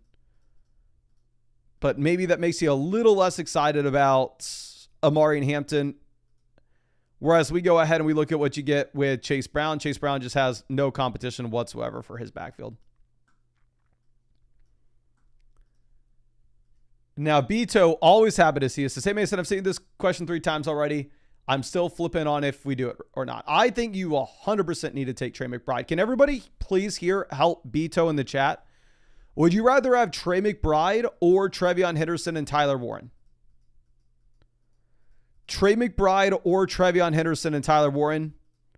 Please spam the chat with your answer. For me, how I view this is I think that Trey McBride's a round 2 pick effectively. Tyler Warren and Trevion have the ceiling to give you that type of production, but not the floor of it. So if you were going with the rookies, while I think that their ceiling is there, I don't know about the security and I don't know the floor that you're going to have. So in the chat, we got McBride, Warren, McBride, Warren,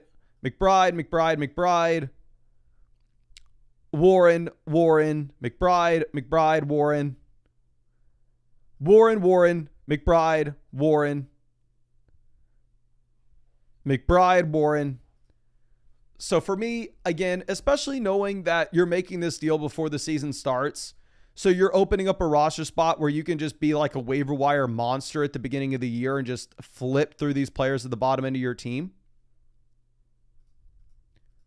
I think it's a pretty compelling spot for us to just go ahead and take Trey McBride, to be honest. Now, the franchise has traded for Achane. Don't like my receivers. What moves should we make, or should we just chill and keep everything? The 2 wide receiver, 1 flex format, you have Wilson, Rice, Reed, Pittman. Running back, you have Gibbs, Chase Brown, Achane. You don't really have any running backs. I think you got to chill for now, and you got to hope that one of those wide receivers hits. But yeah, I agree. I don't like your wide receiver room either. I bet if you put it on the My Teams page, it's probably going to say you have the worst wide receiver in the league, but you got 3 elite running backs. And then no depth beyond that you could sell.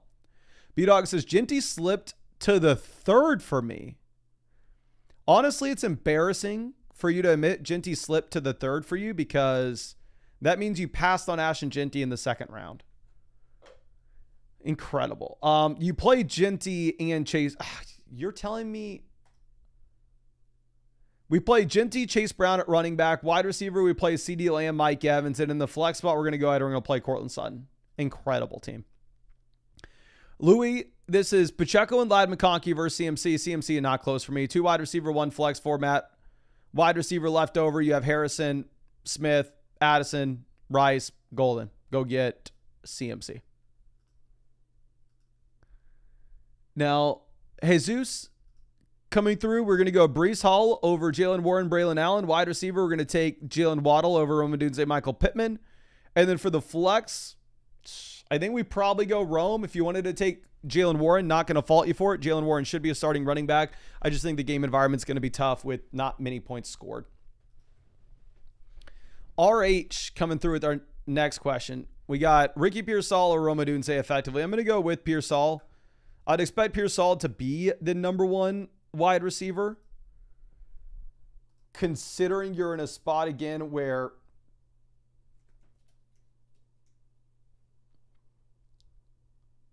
Jawan Jennings missed effectively all of training camp.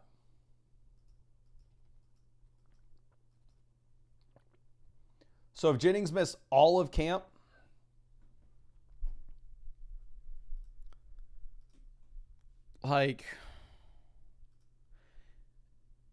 in my opinion, I could be wrong with this, but I feel like it would be crazy if they went, okay, yeah, you can come in and you're running as the 1.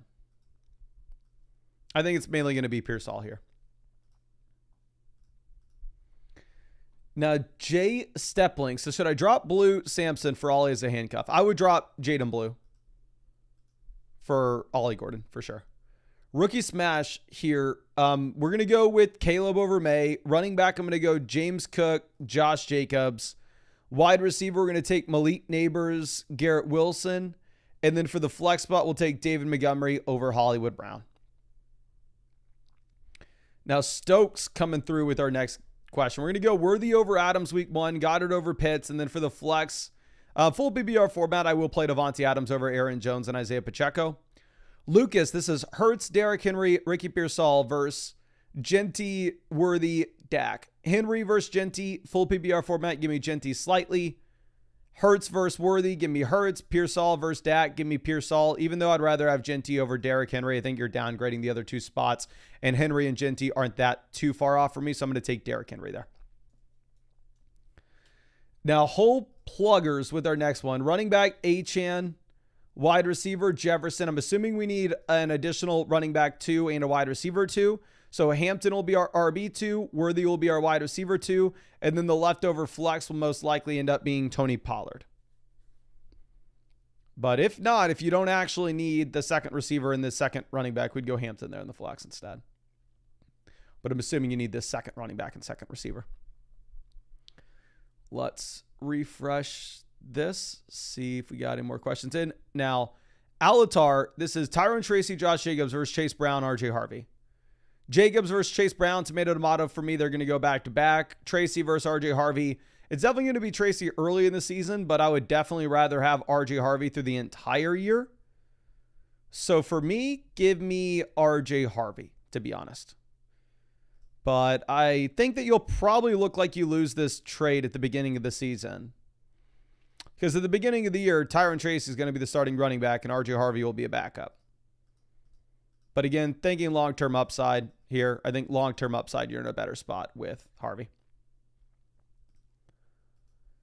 Now, Griffin Face says CD and Dak stack or Kyler. We're going to go with Kyler, too bad of a matchup, and we're not going to be submitting our starting lineup based off stacks.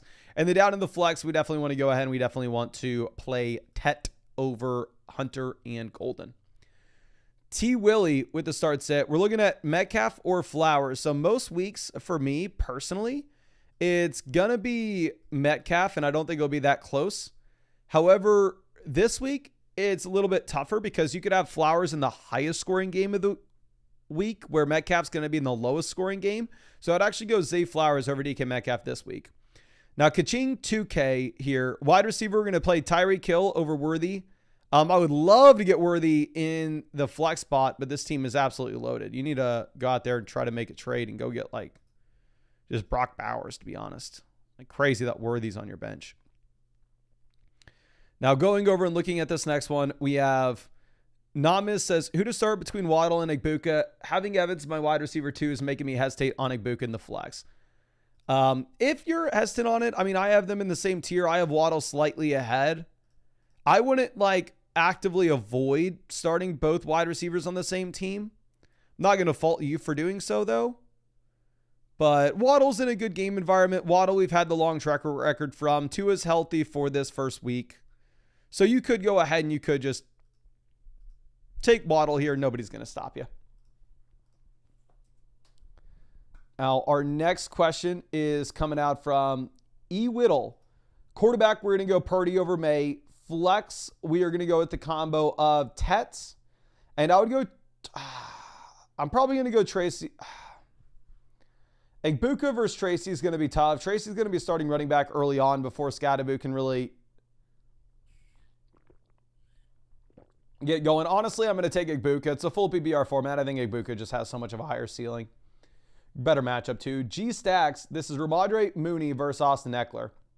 It looks like this is a dynasty deal. If it's dynasty, it's going to be Ramadre and Mooney for me. Eckler's on his last legs, and you're hoping for an RB3 season. Underdog in. This is Devonta Smith, DJ Moore, effectively as our flex call here. And I will take DJ Moore week 1. I think week 1, you're in a situation in which we shouldn't expect much from Luther Burden. We shouldn't expect much from Colson Loveland. Now, let's refresh this. We got Chris says 12-team full PPR for the flex. I'm going to go with Igbuka over Ricky Pearsall. If Jawan Jennings were to completely miss this game, then in that case, I think you pivot over to Pearsall. But with the practice reports we're getting right now, it sounds like Jennings is going to play. Now, El Dono says, who do you throw in running back, wide receiver in the flex? Running back, I'm going to play Brees. Wide receiver, we're going to play the combo of Egbuka and Olave. And then for the flex, I think we're going to go with Isaiah Pacheco. If you want to play Matthew Golden, I wouldn't fault you for it. But it looks like we had 600 likes on the stream, so please go down to the chat right now and drop your flockfantasy.com username, and we will get two of y'all set up with, we're going to get one of y'all set up with a couple free questions. So drop your flockfantasy.com username so I can send some free questions your way. And then we finally caught up on all the quick questions. We'll get back to the start, sit, trade, etc., as the stream goes on. But for now, what we're going to do is we are going to pivot over and get to some of the some of the roster reviews, which we've been waiting on. But let's pull this up. We got Erotic Narwhal. Interesting name. Wouldn't it be my username, but I'm not going to fault you for having it, my guy. But let's get this. Erotic Narwhal. Found you. Looks like you got the season pass as well, so you should have already had some free vouchers hit your account, but I'd be happy to set you up with some additional ones, my guy. And thank you for hanging out with us in the stream. And we're going to be giving away more free questions when we hit 700 likes in this live stream. So if you haven't already, go down there and drop that like. Let me set this up. Now, we are going to be skipping past the Dynasty team reviews to save those for a Dynasty live stream. So our first team review that we're going to get in this one is going to be from Cone Dog. Says, our league values wide receivers heavy, and it's our first year introducing a second flex spot. My thoughts were that even with some reaches, nail down wide receivers and go lean on running back, extra quality quarterbacks and tight ends for potential trade chips to bolster running backs a few weeks in. Your initial rankings suggest Yahoo rankings were way off. So looking at where we are at with the league analyzer, we are currently the 7th team in it. We have the 3rd best quarterback room, the 10th best running back room, the 6th best wide receiver room, and the 5th best tight end room. So the first thing that's very easy to do is look at, are there any potential pivots that we have when it comes to the waiver wire?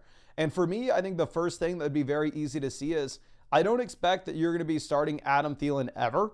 So I would right away cut Adam Thielen and instead go over to the waiver wire and pick up Rashad Bateman. For me, based off what we saw last year in the trajectory of their careers, I think that we are going to be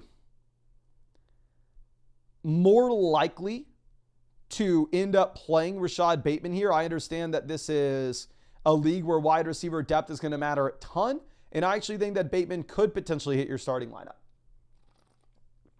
So drop Adam Thielen, pick up Rashad Bateman. I think that should help us in the league analyzer a bit.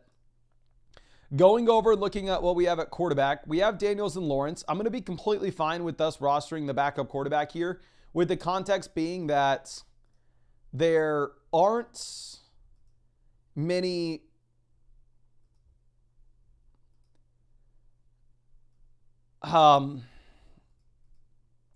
there aren't many interesting waiver wire options. Your league mates know what they're doing here, right? Like, our best waiver wire option at running back is going to be Chris Rodriguez, Woody Marks.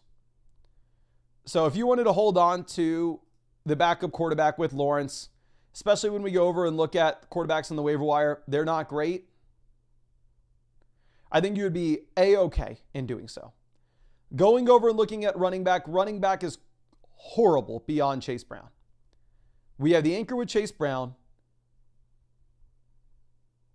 Currently, Ja'Cory Krosky-Merritt, Cam Scadaboo, Trey Benson, none of these guys are remotely close to being startable. There's a chance, obviously, that at some point, one of these running backs turns into a very exciting option. But they're not close to being so right now. Wide receiver, we have Nico Collins. We have George Pickens. We have Travis Hunter. We have Jamison Williams. We have Luther Burden, and we're going to have Rashad Bateman. So I really like what we have when it comes to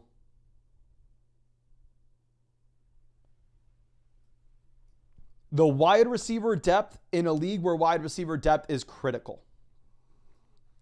However, what I am not a fan of is going to be us rostering this much value at tight end. I absolutely love Tyler Warren. And I know you were talking about us getting upside tight ends and quarterbacks to potentially have as trade pieces later. I don't think that this is like a later trade piece. I think what you need to do is I think you need to go out there and you need to trade Tyler Warren right now.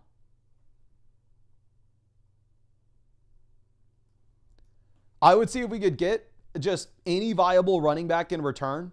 Go and trade Tyler Warren for a player like DeAndre Swift, a player like Tony Pollard. I don't need a running back one, obviously, but just somebody that we can confidently start as our running back two. And then going with Tucker Kraft, especially with the Jaden Reed injury, is not going to be that bad. So,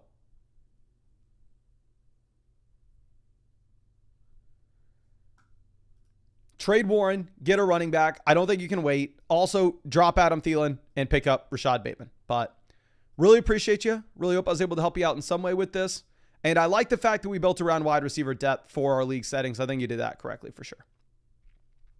Now, TDMJ says, hey, Mason, second year abusing your methods, and I've crushed all three of my drafts. Feeling the worst about this one. So any advice or thoughts would be great. Keep it up, big man. Really appreciate you, my friend.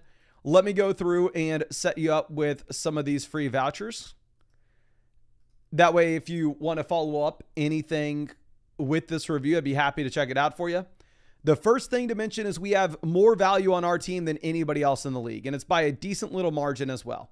We are ranked second with quarterback value, fourth with running back value, third with tight end value, third with receiver, ninth with tight end. Now, I do have an issue with your team, to be honest with you. I think that here for your league settings, since this is a 2 wide receiver, 1 flex format, I think very much you are needing to go out there and you are needing to trade away some of this wide receiver value. Like, there is no world in which you can ever start Cortland Sutton, Rome Odunze in this league, which is very sad because obviously, I mean, we're sitting here with them as really exciting options. I don't want to have Cortland Sutton and Rome Odunze on my bench and Jalen Warren in my starting lineup, right? So I would probably go ahead. I would probably be doing what I could to package together one of the wide receiver pieces, either with Evan Ingram for an elite tight end, or I'd be trying to package him with Jalen Warren for a running back upgrade. Now, obviously, the first gut reaction is going to be like, oh, okay, well, let me sell Rome Odunze. And the fact of the matter is, I look at enough of these leagues, I look at enough of these trades that happen, and I would say that the interest level of Rome Odunze in your leagues probably going to be slim to none. Like, if you were looking at trading away a wide receiver here, I think the realistic thing that you're going to have to do is I think you're actually going to have to look at selling like T. Higgins. I think T. Higgins will be the person somebody wants to buy in your league. So if I could sell T. Higgins and Evan Ingram and go get Brock Bowers, go get Trey McBride, I'm all about it. If I could sell Xavier Worthy and Evan Ingram and go get George Kittle, I'm all about it. On the flip side of that, if we could try to sell T. Higgins and Jalen Warren, who's currently the starting running back of the Pittsburgh Steelers, and get Josh Jacobs, get Chase Brown, get Bucky Irving, get Devon Achane, get Jonathan Taylor, any one of those running backs, I would be all about it. I love that we have the elite quarterback here. Obviously, we have hammer wide receivers all throughout. We have 6 viable receivers in a league where you can only start 3 at the very most.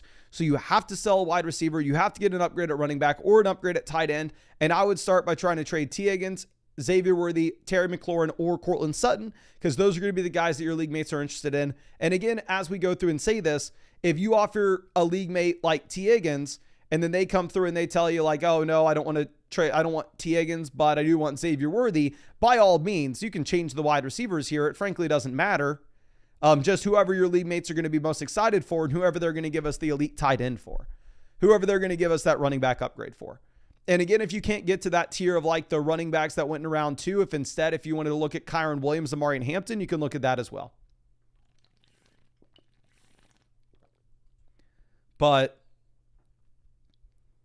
I think that's all I got for you in this. I really do appreciate you and really hope I was able to help you out in some way. Like I said, I sent you over some of those free questions as well. So if there's anything you want me to follow up with this for, I'd be super happy to take a look at it for you, my guy, but really appreciate you. Now let's move this over to our next team. This is going to be Hey JP. Says, what's up, Mason? Back for another year, 14-team league, $100 buy-in. Got the 101 this season. Point per completion league with 5-point bonuses for 50-yard touchdowns and for 100 and 200-yard games. Really only concerned about quarterback, but not too much. Maybe running back needs help as well. What are your thoughts, though? Thank you. Thank you, my friend. I'll say first thing is we are the number one team in the league analyzer. The second thing is quarterback rushing matters way less in this league. If it is a point per completion format and you're getting the big play bonuses and you are getting the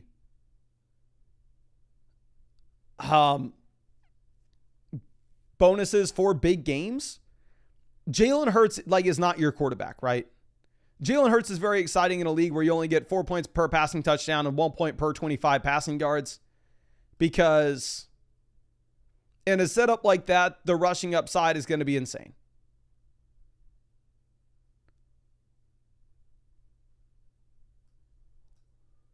But here, I'm completely fine avoiding the quarterback like Jalen Hurts at a premium and getting the quarterback like Baker Mayfield at a discount. An issue that we have with our team specifically is as it stands, the only other quarterback on the waiver wire outside of Justin Herbert's Cam Ward. It's a 14-team format.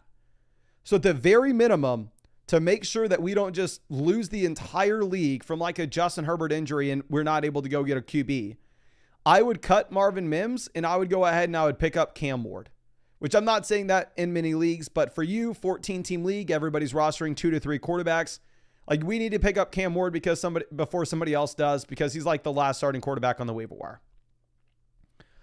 Now, going and looking at what we have at running back, we have Hampton, Pollard, Scat, Rachaad White. So one thing that's kind of interesting to note here, in a league in which if you get the bonuses for 100-yard games, typically how I see the bonuses set up will be you get the point bonuses for either 100 rushing yards or 100 receiving yards, but not 100 total yards.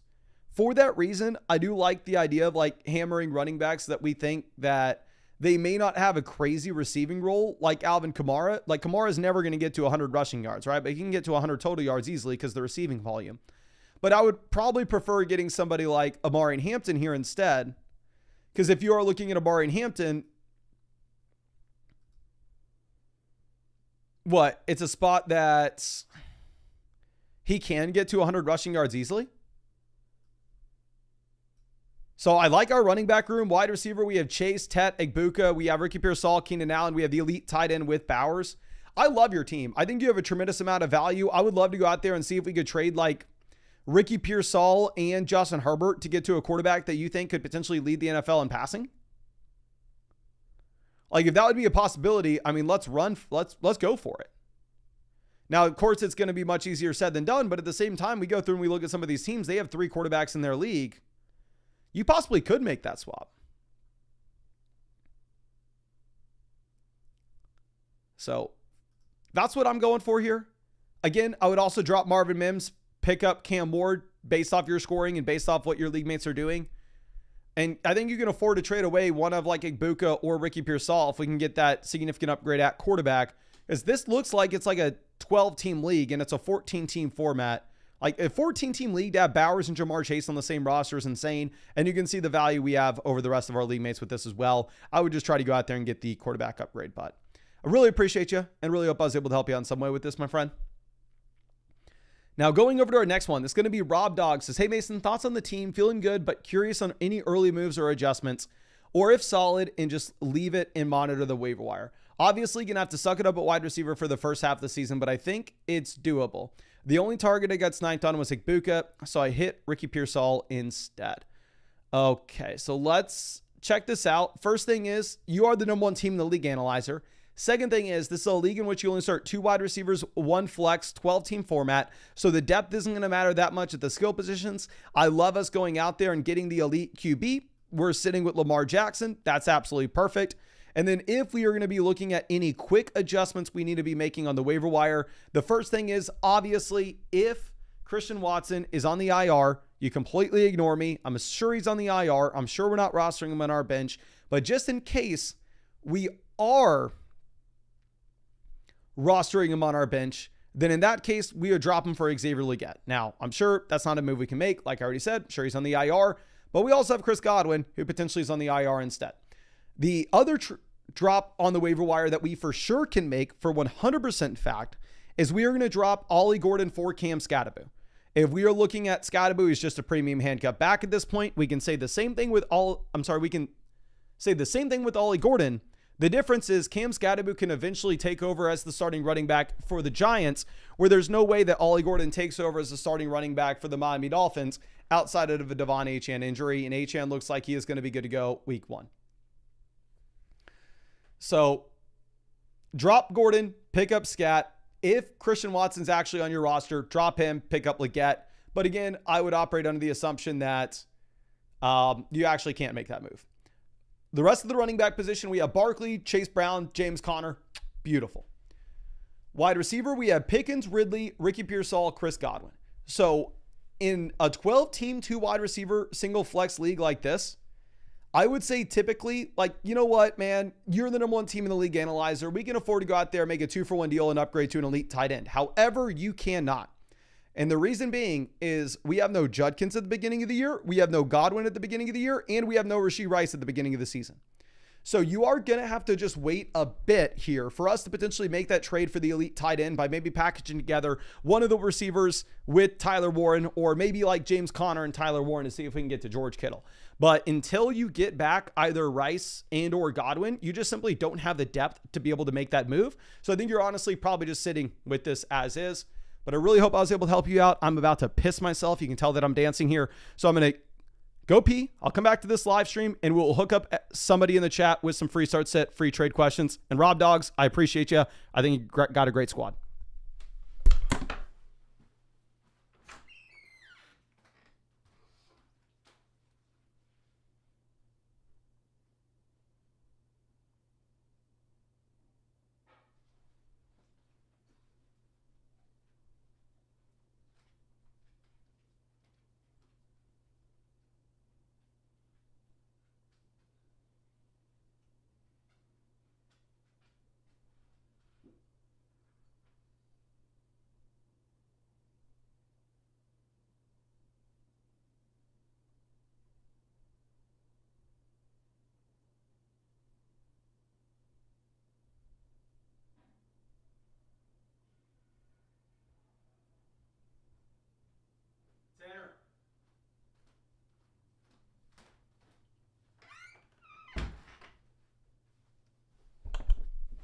All right, we are back, ladies and gentlemen. I'm sorry about that. Spam the live chat right now with your flockfantasy.com username, and we'll get you set up with some free vouchers.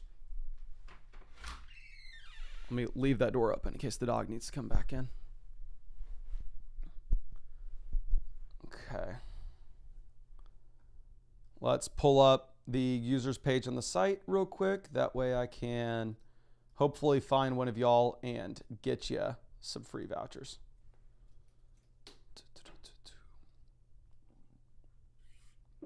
And also, as I do this, if you have not done so already, please go down there and hit the like button, subscribe to the channel. If you have not done so already, I'm going to be live streaming, answering fantasy football questions every single day until Christmas. Now we got Mig D Money. Let me see if I can find you. Mig D Money. I cannot find you. I can only find you if you used code FLOCK when you signed up to flockfantasy.com. Let's try Laced Freak. I can find you, my friend. Looks like you got the season pass, so you should already have some free vouchers in your account, but let me send some over your way on top of this. That way you have a bunch. Thanks for hanging out in the live stream. Okay. And let's move this over to our next question. Next one's going to come out from Bank. Long time member of the flock. Always happy to see him. Let me hook him up with some free vouchers here. Says, so you're ranking Sam number 1, but I feel like I could be a lot better. Let me know what you think this season. And we are so back. Yes, sir, we are back. So we are tight end university. And the reason why I love having Bowers is this is a league in which you start 2 wide receivers and 1 flex. So the tight end position is going to make up a very high percentage of our starting lineup output weekly. Now, with that being said, even though tight end is going to be very important in this league, when we have Brock Bowers, there's no way in hell that we can also be rostering Tyler Warren and Jonnu Smith. Now, obviously, Tyler Warren is way too valuable for us to go out there and cut. So what we're going to be looking to do for sure is we're going to be looking to cut Jonnu, pick up Trevor Lawrence. We have Bo Nix. Bo Nix is a super high upside quarterback, but he's not in the range of a QB that we're starting every single week, regardless of the matchup. I would tell you that if your league mates didn't really know what they were doing on the waiver wire, then at that point, yeah, we could go ahead and we could say a roster only Bo Nix so we can pick up an extra running back, but like there are no exciting running backs on the waiver wire for us in this league. So I think you just drop Jonnu Smith. I think you pick up Trevor Lawrence just in case Bo does have a sophomore year slump and just in case Travis Hunter absolutely smashes. Now going over to what we have with running back. We have Chase Brown, Trevion Henderson, Quinshon Judkins. So the top end production at running back is obviously super exciting. But when we're looking at what we have with the depth beyond it, it is shaky. Like you really are relying on a breakout immediately from Trevion, which we just don't know if we can get. So what I would probably look to do is I would probably try to bring in another running back to this team. It's a 2 wide receiver, 1 flex. Going over to wide receiver, we're great. We have 4 or 5 guys that we can confidently bank on. So if we were looking at what we could do for this team specifically, I think it has to be centered around trading a tight end. I think it has to be centered around trading Tyler Warren. Let's sort this and see the worst tight end teams in this league. So this team has Jake Ferguson at tight end. Can we sell them Tyler Warren for RJ Harvey? If so, let's do it. Can we sell them Brock Bowers for Ashton Genty? If so, let's do it. This team is Evan Ingram. Can we sell them Tyler Warren for James Conner? Even if we got to include Quinshon Judkins. Can we go Tyler Warren and Quinshon Judkins for James Conner? Can we sell them Brock Bowers for Bucky Irving? This team has Gibbs, Kyron, Kenneth Walker. Can we package together Tyler Warren and Trevion Henderson and get Kyron Williams? This team is Pacheco. Can we sell Tyler Warren for Isaiah Pacheco?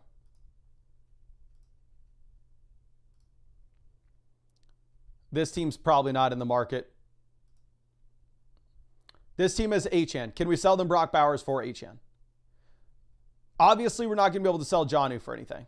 Like going through and looking at what's on the waiver wire at tight ends, there's Britton Strange, who some people would actually rather have over Jonnu Smith. I'm not going to say that's right or wrong, but it is the fact of the matter. So I don't think you're going to be able to get anything if you were to go out there and if you were to try to sell Jonnu. But you could get value if we sold Brock Bowers and just pivot over to a running back that goes in round 2. And then we don't have to be worried about having both Tyler Warren and Bowers and only being able to roll with one. Or you could get value by selling Tyler Warren and trying to get a running back too. So those are going to be the 2 moves that we potentially make. Like I said, I sent you over some free vouchers. So if you have any questions that you want to ask me, I'd be super happy to take a look at it for you. I'd be super happy to try to help you out any way that I can. But thank you again, my friend. Really do appreciate you. And really hope I was able to help you out in some way with this. And yeah, if y'all don't know, Bank's been here with us for a long time. Now, Harry says, first time team review, 10th pick, got sniped on Hurts at the 3-4 turn, and 5-6 sniped on Sutton and Pollard.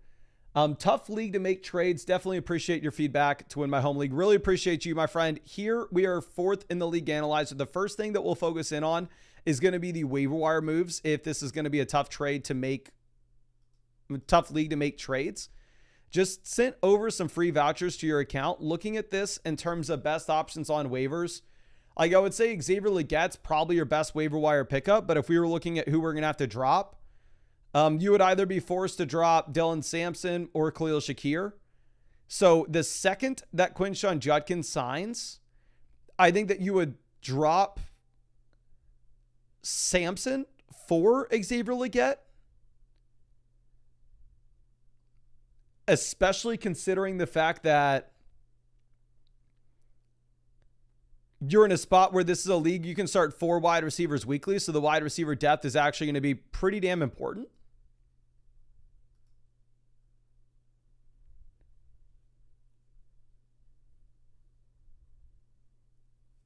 But I mean, ultimately, you would need to actually see Judkins back, because as of now, like, Dylan Sampson has a shot to win the starting job over Jerome Ford. I would expect that Jerome Ford's probably the starter early on, right? But it wouldn't be the most surprising thing in the world if that eventually flipped. And then in terms of what we're going to do with the waiver wire at quarterback, we can't really do anything. If we were looking at the combination of Caleb and Goff, like, 2 great options to have and just play the matchups between. Am I going to sit here and say that either quarterback's a must-start player every single week? No, but that's why we want to roster both of them, and we can just pick the matchups. Running back, we have Hampton, Henderson, Pacheco, Benson, Dylan Sampson. So I think we have 2 running backs we're really excited about at the very top. We have some depth that's exciting underneath. It's a league in which wide receiver depth matters. So we have Nico, London, DJ Moore, Matthew Golden, all of whom we can get in the starting lineup, like, especially through the buys. And we have Shakir, wide receiver 5. We have Tyler Warren at tight end. I love your team. If it was a 2 wide receiver, 1 flex, I would probably be trying to trade away Isaiah Pacheco and Tyler Warren for a tight end upgrade. Isaiah Pacheco and Matthew Golden for a wide receiver upgrade for the flex. We'd be looking to make a move like that. But since you can start 4 receivers here weekly, that's not something we need to do.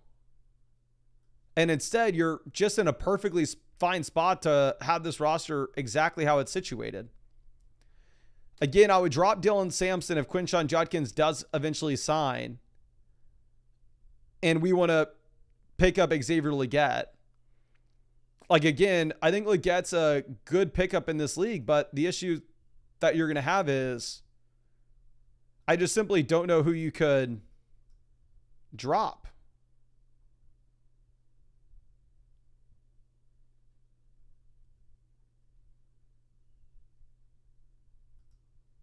So I think we're going to leave this as is. I wish I had more for you, my friend. If any trades come across your plate, send them over my way. I'd be super happy to take a look at them. But I think you just did a great job in a 12-team start 8 format to optimize for your exact league settings. So I don't have much for you. But I really do appreciate you and really hope I was able to help you out in some way. Now, Ben's Mafia, also another longtime member of the flock, says, drafted in the 5 spot. I usually draft wide receiver early, but in this case, I did not. I'm a bit worried about my wide receiver room. Should I look to trade or upgrade? So first things first, my friend, you are number 1 in the league analyzer. The other thing that I want to say is it's a 10-team, 2 wide receiver, 1 flex. So if it's a 10-team, 2 wide receiver, 1 flex format, the wide receiver depth is not important. Now, obviously, I would still like the elite level wide receivers at the very top, but wide receiver is not going to be my number 1 priority in this league the way that it would be if it was like a 12-team league where you could start 4 wide receivers weekly. Looking at what we have at quarterback's going to make up a very high percentage of our starting lineup output weekly, considering the starting lineup requirements. So love having Josh Allen. Running back, we have the number 1 running back room in this league, according to the league analyzer, with Barkley, Chase Brown, Chuba Hubbard, 2 hammers to put in at running back, and the flex play. Wide receiver, we have Brian Thomas, Garrett Wilson, DJ Moore, Rashee Rice, Igbuka, Matthew Golden, Jawan Jennings, Hollywood Brown. Great team. The thing that I'm going to be doing right now is we cut Hollywood. I understand if we are looking at what we have with the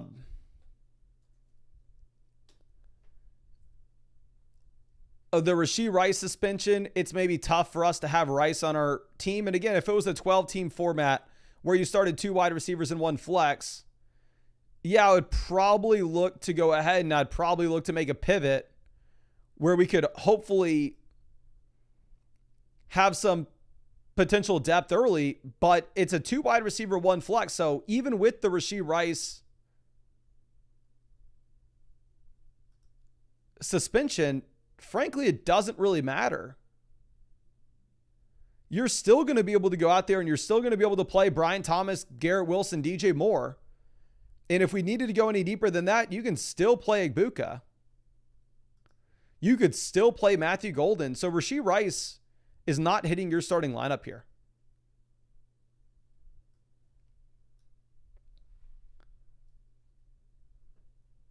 So I would drop Hollywood. I would pick up Quinshon Judkins. Because again, I think Judkins does have the ability to spike in value the way that Hollywood Brown just simply doesn't. And then from that point, I even think you still have enough wide receiver depth that once Rashee Rice comes back, I'm not looking to trade for another receiver. I'm not looking to upgrade wide receiver.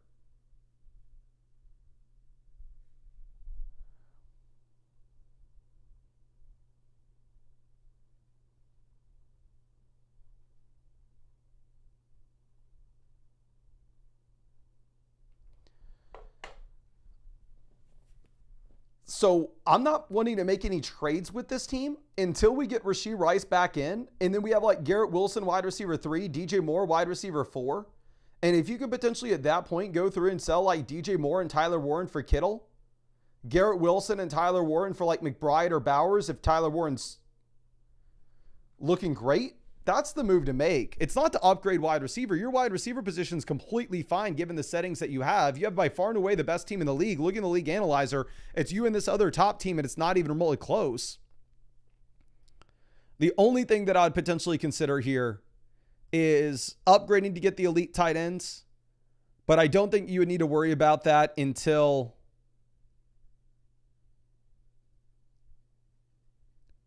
we get Rashee Rice back in, and then you feel a little bit more comfortable about your wide receiver room. Like if this was a best ball setup, I would completely understand going like, you know what? Like, yeah, we want to hold on to all these wide receivers because they're going to randomly spike into our starting lineup. But here you can't really say that. You got to figure out which wide receivers to start, and you just have so many. I think it's going to be like hell for you, to be honest. So I think you can just afford to upgrade to the elite tight end once you get Rice back in. But I really appreciate you and really hope I was able to help you out in some way. Do not stress with this team whatsoever. You have the number 1 team in the league, and it's not even remotely close. So I think you did a great job, my guy. Now let me move this over to Big A the Don. Says, want to start by saying thank you for winning me the league last year. Hopefully we can run it back. Thinking of moving Harvey for someone like Tet. And are there any other thoughts? So first thing is, this is the 6th team in the league analyzer. It looks like the top 3 teams have a pretty good lead over everybody else, and then everybody else is pretty much identical. And sadly, we're not one of the top 3 teams. Now, in terms of waiver wire moves that we could easily make to get ourselves inside the... I don't think we can get inside the top 3 with just waiver wire pivots. However, I do think that we could actually put ourselves in a spot where we get up to number 4 in the league analyzer relatively easily. And this would be first things first, you cut Demario Douglas, and we already did the 700 likes giveaway. We're going to do another giveaway when we hit 800 likes. We did a giveaway like 10 minutes ago. And actually, yeah, this is the wrong team. Never mind. Thank you for somebody saying that. This is the correct team. And actually, the waiver wire pivots are maybe going to be a little bit tougher to come by here. And that other team could have very easy waiver wire moves to get themselves up the league analyzer, but us, not so much. I think we're already doing a pretty good job. Looking at what we have at quarterback, we are currently sitting with Jaden Daniels, Cam Ward. So we have the elite QB with Daniels. I'm fine with us rostering the second quarterback, considering the fact that every other team in our league's rostering 2. So we go over to the waiver wire right now. Like, you are currently sitting with like Bryce Young, Daniel Jones is the best options, right? So if you wanted to roster the second quarterback here, even though we don't necessarily need him, completely fine with it. I'm not going to argue against it. Now, looking at what we have at running back, we have Bucky Irving, Trevion Henderson, RJ Harvey. So you have the anchor RB. We have 2 high upside shots at RB1 and RB2. And then we have the quality depth with Bigsby, Benson, and Tajee Spears. Going over to what we have at receiver, we are currently sitting with Neighbors, Igbuka, Rome, Michael Pittman, Jaden Higgins, Trey Harris, and Jalen Coker. So the first thing that I would say is we are going to drop Trey Harris for Luther Burden. Luther Burden was a better wide receiver prospect.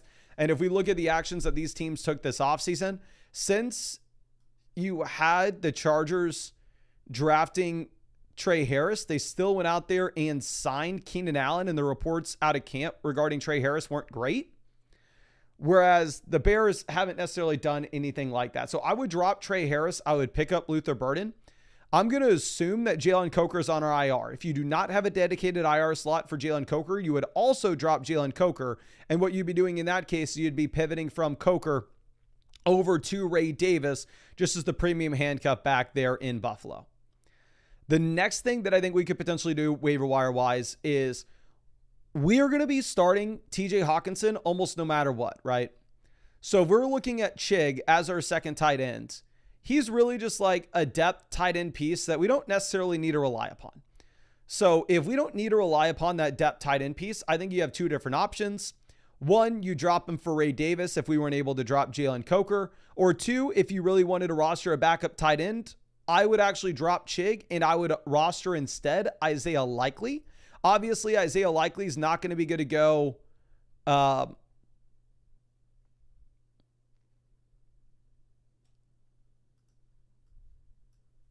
Isaiah Likely is not going to be good to go at the start of the year, but you're never going to start him over TJ Hawkinson anyway, right? So ultimately what you'd be rostering this second tight end for is just in case we get an injury to Hawkinson, or for Hawkinson's bye week, or if you think a second tight end can smash for you, and then all of a sudden you can use them as trade bait. So I drop Chig, pick up Isaiah Likely, drop Trey Harris, pick up Luther Burden, drop Jalen Coker if we can, pick up Ray Davis. And then in terms of trades to make, I don't think you trade RJ Harvey. I think your team's great in terms of trades. The issue is when it comes to what we have specifically surrounding the timeline of the team, we have 1, 2, 3, 4, 5, 6 rookies on the team right now. So I think you're just going to have to understand that, like, hey, RJ Harvey is somebody that's on our bench that maybe is not giving us much value early on, but it's a start 2 wide receiver 1 flex league. So you really don't need the depth that badly. So you can get away with just having that guy on your bench that hopefully is going to get better as time goes on, which in my opinion, RJ Harvey will. But overall, great team. Make the waiver wire pivots. I like the structure, and I don't think there's anything else to do.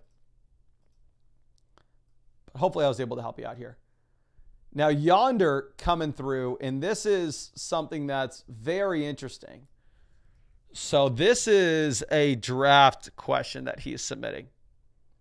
So let me send over some free vouchers. Hopefully you didn't already draft this team. Says, hey, Mason, would love some help. More help with the draft if possible. Struggling who to go with rounds 1 through 4 because of the lot good running backs late. Should I be prioritizing wide receivers, running backs early? Yonder, is there any way that you are in the live chat here? Because one, I actually can't even open these. I can't click the pictures. So I'm going to assume that, honestly, if you submitted this 2 days ago. Okay, Yonder says, yes, I'm here. Has your draft happened yet? Am I too late with this? Hopefully I am not. And if not, I'm going to go ahead and I'm going to try to zoom in on this by just taking a screenshot, which we'll see if I can. Course is not in 2 hours. Okay, perfect. Just in time. Thank God I did not quit on doing these right now. So let me take some screenshots of this so we can zoom in. I don't know why it's not letting me click on them and actually upload them. Okay. So here we go. This is the first plan. This is the second plan. Yonder, could you please let me know what are the league settings of your team? How many flex spots are there? How many teams are in the league? And what is the scoring?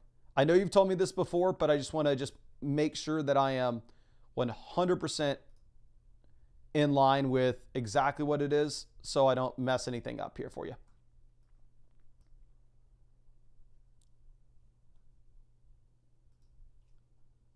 And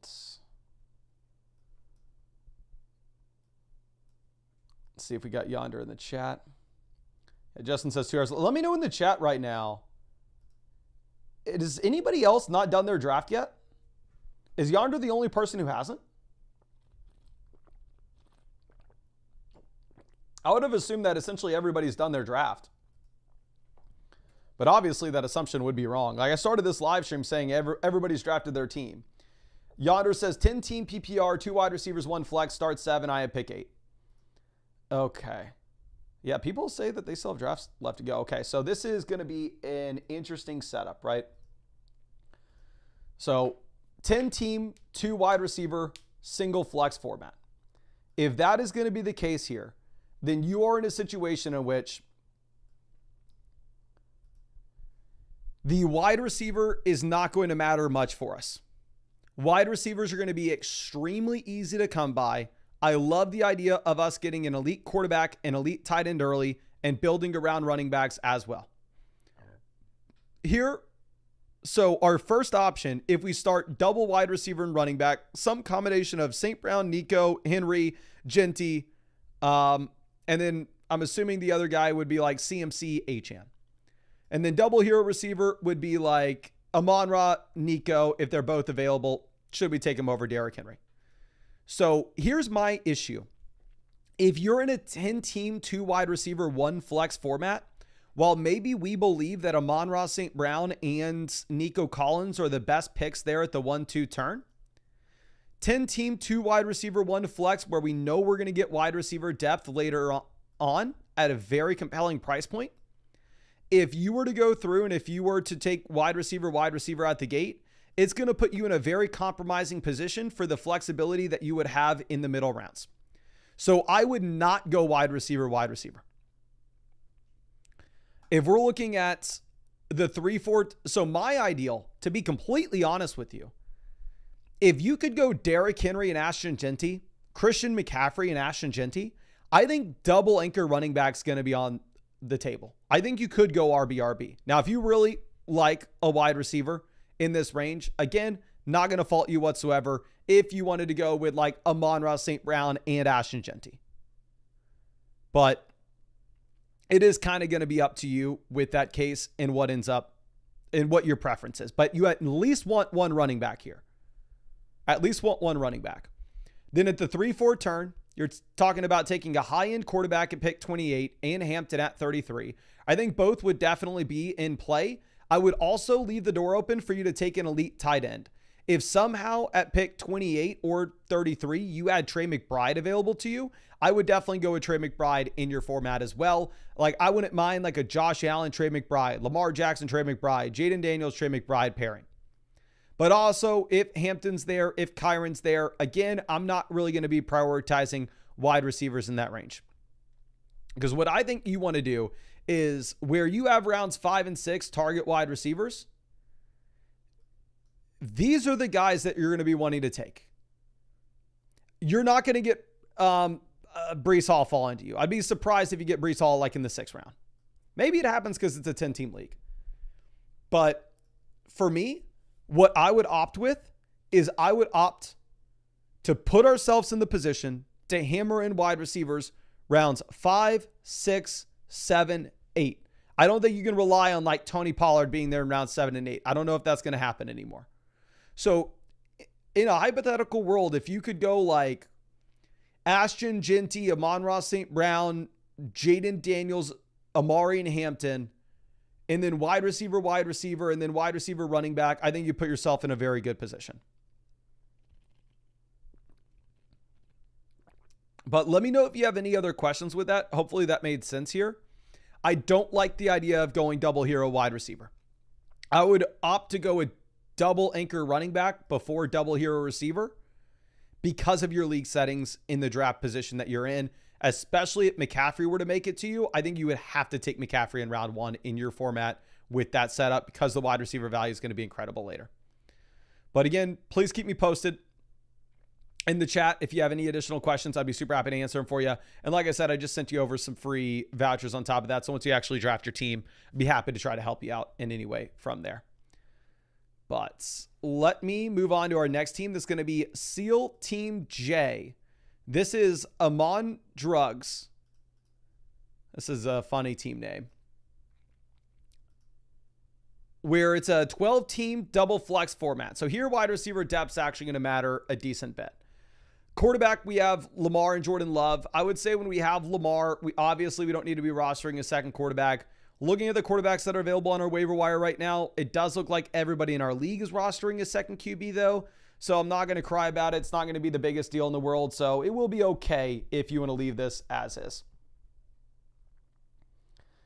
Now, going over and looking at what we have at running back. we are currently sitting with Walker, Hubbard, Caleb, Charbonnet, Nick Chubb, Bichelle, Tootin, Tajee Spears. And then over there on the bench, they have Woody Marks, Miles Sanders, DJ Giddens, Keaton Mitchell.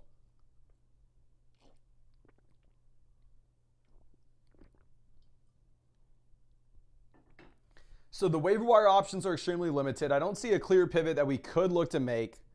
Maybe if Miles Sanders or Woody Marks is a role that you really like week 1, then at that point we can go out there and we can drop like Hollywood Brown for the RB. But ultimately, I think you're going to kind of leave this running back room as is. We have the guys that we can start early with the 2 top names. And then when we're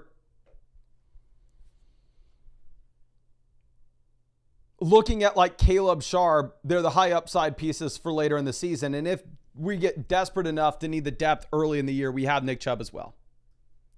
So I really like the running back room. Wide receiver, we have the elite option with Chase. Wide receiver depth matters here. So we have Hunter, Downs, Shakir, Mims, and Hollywood. Like wide receiver depth is actually going to be something that's very concerning with this team for me. Like if week 1 plays out and we see that like Downs and Travis Hunter both faceplant and Khalil Shakir may or may not be viable for you,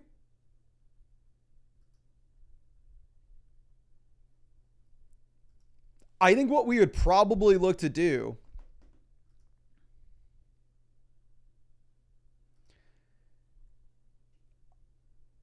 I think we'd probably have to sell Trey McBride. I hate to say it, but if we're looking at the wide receiver depth here, it is really, really bad.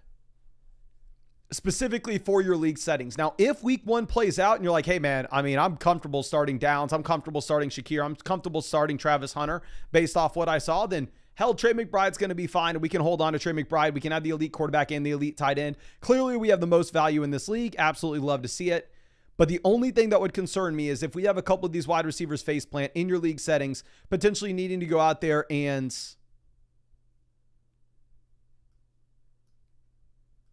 needing to trade McBride for a receiver. But I would not do that today. I would wait to see what happens week 1, but I would be quick to do it if week 1 plays out and Hunter's playing a bunch of snaps on the defensive side of the ball. Josh Downs, Khalil Shakir don't look like they're exciting wide receiver 2s. Then we can sell McBride. But there's a chance that Travis Hunter goes out there. He runs 85% of the routes as wide receiver. And he looks like he is going to be set up to absolutely smash as your second option. So don't do it now, but definitely keep it on your radar. And I really hope I was able to help you out and definitely appreciate you sticking with us in the stream, my friend. Now, I'm going to pivot this over and answer some of the quick questions, and then we'll get back to the team reviews in just 1 second. But let me go ahead and do this. And again, if you have not done so already, if you could go down there, hit the like button, would very much appreciate it. And I believe once we hit 800 likes in the stream, we're going to be giving away some free questions on the stream as well. Okay. And okay, yeah, we have a bunch of start sit and trade questions to look at. So let's pivot this over. So this next question, Omar says he was waiting. I'm sorry, my friend. We're going to get to that in 1 second. I'm sorry. We'll pivot back over. Sean, here, this is a trade. This is Kamara, Neighbors, Kittle versus Bijan, Pollard, Garrett Wilson, Tyler Warren. So Neighbors, the Bijan upgrade. Kamara to Wilson, downgrade. Garrett Wilson to Tyler Warren, downgrade. We're getting Pollard. 12-team start 8 format. I think you can go ahead and you can get the extra starter in here and get the best player at the same time with Bijan Robinson, given your format. CMC running back 1 overall says, I'm not a fan of my receivers. Who do I start, trade, or get from waivers? Wide receiver, you're going to be starting the combination of Rome and Diggs, and I can't see your waiver wire or the rest of your league here with the start sit. So I would actually say your team's fine for now. If David Njoku smashes against Cincy, hopefully you can sell him high after that. Jeff says, how many team reviews did we just get through? 20 or less? Definitely less. Grimpus with our next question.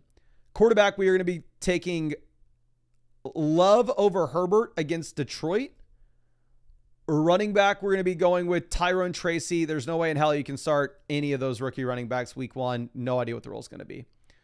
Now, TD Wald, here at running back, we're going to go Aaron Jones over David Montgomery. And then for the flex, we're going to take Stephon Diggs here. It's a half PPR format, so it is closer to go with Montgomery, though. Donkey, this is James Cook and Igbuka versus Derrick Henry. I'm going to go ahead. I'm going to take Derrick Henry here, especially if this is going to be a 10-team format. Don't know why we're rostering so many QBs, though, unless it's a super flex league. Now, Vincino, we're trading James Cook, Xavier Worthy for Jawan Jennings, Brock Bowers. Afterwards, running back, we would have Trevion Henderson, Quinshon Judkins, Tajay Spears, Corey Krosky Merritt, so you can't afford to do this. Your running back room would just be garbage.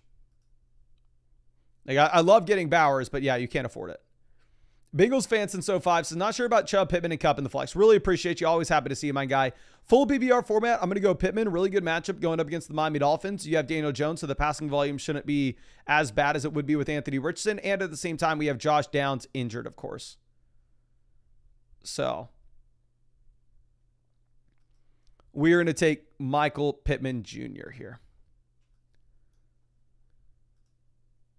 Now, our next question will be from Tom. Says, thoughts on the team in the flex spot in week 1? Thanks, Vince. Really appreciate you, my friend. Team's great. Think we have a bunch of options. Obviously, we'll get better when we have Rice and possibly Mixon back in. I'm going to go with Trevion, and we're waiting on Addison. I'm going to go Trevion over Igbuka. Really, those are the only 2 players I'd consider. But I flip-flop back and forth on Trevion and Igbuka 10 times now, where I wouldn't fault you at all if you wanted to go ahead, if you wanted to take Igbuka, because, again, maybe I change my mind tomorrow. Now, Nick says 3-keeper league, went rookie heavy to optimize for the end of the year. Which ones would you trust, or you just start the old heads? Really appreciate you, my friend. Let me make sure we can make sure that you're set up with a couple free start sit questions. So you should have some additional free questions in your account now. I think here, Tet McMillan and DJ Moore are going to be the 2 plays for me. Again, with Tet, he is one of the very few players that, in my opinion, you just kind of have to jam in week 1. Like, there aren't many rookies where I go like, hey, there's no question about it. You trust them. But Genty, Hampton, and Tet McMillan are 3 guys that I don't see how you couldn't play week 1. Especially with the run out where the Carolina receivers, there aren't nearly as many players that you have to be worried about the target competition with. Now, JQ2 Smooth. This is Genty, Stephon Diggs versus Josh Jacobs and Terry McLaurin. Genty is going to be the best player in this. I don't really see the gap. I would see the gap between Genty and Jacobs being larger than the gap between Diggs and Terry. And I say this as somebody that just went out there and traded for Josh Jacobs. I mean, I love the setup for Jacobs, especially if the Packers are going to have an elite defense and be able to run the ball consistently. But yeah, give me Genty here. Logan says, do I drop Nix or Prescott to pick up Calvin Ridley in an 8-team league? Fact of the matter is, 8-team league, Dak Prescott's going to have no difference whatsoever. He's just a streaming quarterback. So if I were to look at this, I would go ahead and I would pretty easily drop Dak, especially when we know we're not starting in week 1, considering the fact that you do have a really tough matchup going up against the Eagles. Now, Delon Liu here currently on the bench has, I would say, DeAndre Swift is the best option. I would rather have Trevion Henderson rest of season. However, if I were to look at what we have with the week 1 role, you are going to have Ramondre Stevenson being a pest. Whereas when we're looking at DeAndre Swift, it's not going to matter at all. So honestly, I'm just going to go ahead. I'm going to take DeAndre Swift here. Now, Poker Pro says plus $250 fab out of a $1,000 budget. Start Diggs, Olave, Downs on the bench. So you say you have Diggs, Olave, Josh Downs on the bench, and we're packaging together Terry and Worthy for Ladd. So if we have 3 wide receivers on the bench and you're getting 25% of a fab budget, Ladd McConkey probably looks like the losing side of this early in the year when you have no Rashee Rice and Xavier Worthy's crushing. But later in the season when Keenan's potentially sliding off and at the same time Rashee Rice comes back in, I would probably just go ahead and take Ladd McConkey here. But again, a lot of that hinges on the depth that you have with your team. To refresh this, see if we have any quick questions. And we got Mark trading Terry for Sutton. Trading Tet for Sutton. I'd rather have Tet easily. I understand that Sutton's like super exciting, but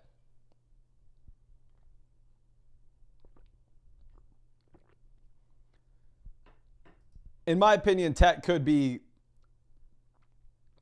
like, I think he could be a top 10 wide receiver this year. We've never seen that from Sutton through his entire NFL career, and the dude's 30 now. I know this is the best quarterback play he's ever had. I'm excited about Sutton. But give me Tet rest of season, for sure. Week 1, if you want to go Sutton, I'm not going to fault you for it. But let's pull back up the team reviews. And let's go back over, and we got Omar as the next review. Really appreciate you, my friend, and excited to look into this. Says, how do I win the championship twice in a row? What do I need to do? Well, first thing is, appreciate you hanging out. I know you are in the live stream with us as well. So if you have any questions or anything you want clarity on as we go through your team here, don't hesitate to ask me in the stream. I'd be happy to try to provide further clarification. But I just sent some free vouchers over to you as well. Looking at this, we are the 3rd team in the league analyzer. It is a 14-team format. So 14-team league. It is going to be extremely difficult to build the depth down below, right? The waiver wire is going to be extremely bare. So what I would typically say in a 14-team league is I am completely fine with us deciding to focus in on these skill positions and kind of ignore the tight end position because we can always stream tight end if we need to. Now,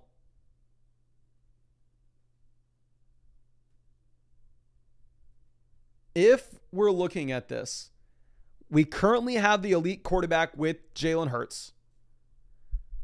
If I were to look at the waiver wire QB, there is only one viable option that's really out there, and that's going to be Tua.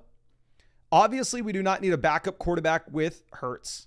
However, for me, in a 14-team format where everybody's effectively rostering 2 QBs, and there are very few options out there, and the wide receivers and running backs are inherently going to be a little worse. What I would look to do here is I would drop Quentin Johnston. And you know I like the big Q. I'm not going to sit here and argue against Quentin Johnston. But I would drop Johnston, pick up Tua at quarterback. Going over to running back, we have Genty, we have Achane. So we have 2 hammers that we can rely upon, which is extremely difficult to get in a 14-team league. We have the upside depth of Caleb, Byshell, Tootin, and then the handcuff of Ray Davis. So I really like what we have there at running back as well. Going over to receiver, we have Garrett Wilson, we have Xavier Worthy, we have Rome Odunze.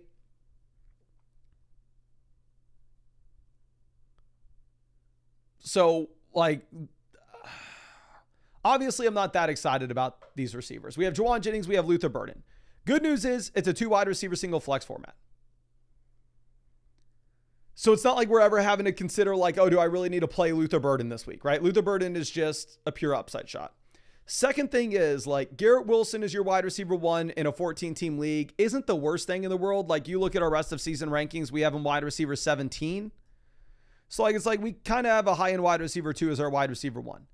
But then we have Xavier Worthy as a wide receiver 2 in a 14-team format. That's incredible.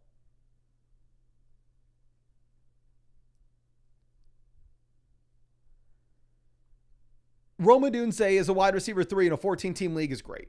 So the issue with wide receiver is not necessarily the depth of the position. The issue with the wide receiver position is just we don't have the alpha at the very top, but it's a 14-team format. You kind of got to make a sacrifice somewhere, right? I can't tell you, let's go through and let's trade Caleb Johnson and Garrett Wilson and go get a better wide receiver, because then ultimately we're going to have no running back depth.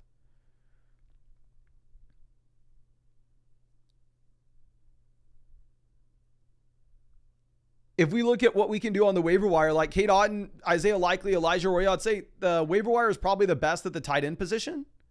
which puts us in a good spot because if we're looking at the league analyzer, they tell us that the tight end positions are weakest point on this roster. So if Loveland does face plant, what we could probably do is we could just go ahead and we could just pick up tight end off waivers. So for your team, for your league format, I love this team. We're going to be waiting on a Caleb breakout. Hopefully we get a breakout from one of the year 2 receivers.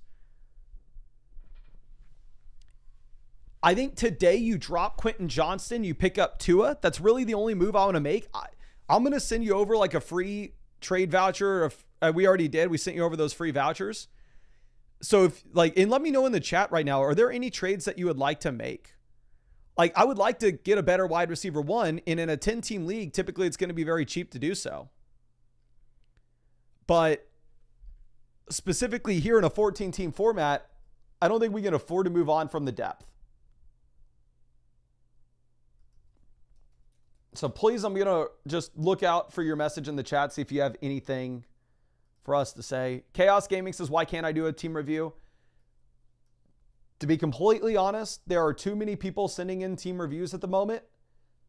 I'm going to try my best to stream 4 or 5 hours every single day to answer as many as I can. But when we get too far behind, I'm going to turn them off where you can't send in a team review. And what it's looking like, how we're trending, just to be completely honest with y'all, at least for like the next month, there'll probably be like, I'll probably have the team reviews open where you can buy them for like a day, and then I'm probably going to close them. Or like there'll probably be like a 12-hour window where I open them, and then depending on how many people buy them, then I have to close them at some point. Which I'll keep y'all posted on when I end up opening them. But for now, they're off. Omar says, package up Achane and Wilson for who? You can't. Like if I was going to package up Achane and Wilson, I would need a top 3 receiver. I need Lamb, Chase, or Jefferson. But the fact of the matter is, what do we really want to play Caleb Johnson week 1 when he's a backup RB? I don't think you can afford to do so. Maybe like halfway through the season, right? Halfway through the year, we get Caleb Johnson with the full-blown breakout, or maybe we get Baishal Tootin with the full-blown breakout. Maybe they trade Travis Etienne. Then at that point, potentially you have enough depth at the running back position where you could make a move like that. You could trade Devon Achane and Garrett Wilson to go get Justin Jefferson. You could trade him to get Jamar Chase. But for you to pay up for the elite level wide receiver right now, you would just put yourself in such a compromising position elsewhere that I think that honestly, you got to hold on to your depth. You got to hold on to your starters. 14-team format, waiver wire is very shallow. I don't think you can. You mean a 2-for-2 deal? If you wanted a 2-for-2 deal, like if you wanted to swap Achane for a wide receiver in his range, that would be like A.J. Brown, Drake London. Running back in the Garrett Wilson range, maybe you're going to be looking at like James Cook if you're lucky. So if you personally don't love Achane or you don't love Garrett Wilson, we can go through and we can look at some of the other teams that we could potentially try to trade with. Like the Drake London team has London and Brees. If you wanted to try to trade Achane and Wilson for London and Brees, you can do it. The A.J. Brown team has DeAndre Swift. If you wanted to try to sell like Achane and like Wilson for A.J. Brown and DeAndre Swift, I'd probably even want another depth piece added on. Yeah, if you don't love Wilson, I think that would be the move. You could also try, like you do have the extra wide receiver starter. If you could maybe like go like, hey, can I give you Wilson and Rome Odunze for A.J. Brown? If you really didn't like Garrett Wilson, and then you have like A.J. Brown, Xavier Worthy, and Jawan Jennings. If you're a Jawan Jennings believer, you could possibly get away with it. But again, when we're selling the depth here, we need to be charging a premium for it because it's so hard to come by. And we open up a roster spot in like a 10-team league, then all of a sudden you can go to the waiver wire and you can pick up a really exciting player. But here in the 14-team format, those exciting options on waivers just simply don't exist. But I really appreciate you and really hope I was able to help you out in some way with this, my friend. And again, I sent you over those free vouchers as well. So if there's anything else that you want me to talk about, I'd be super happy to take a look at it for you, my friend. Now, let's move this over to Christ the QB. Says towards the bottom of the rankings, but I feel like my team on paper may be fine. Any moves you suggest? So we are free Rice. Yeah, we are near the bottom of the league. Actually, here, completely ignore the league analyzer with this. You're playing in a super flex league. The league analyzer is pulling in one quarterback values. So you are getting penalized for drafting like the elite quarterback like Jalen Hurts. And give me 1 second.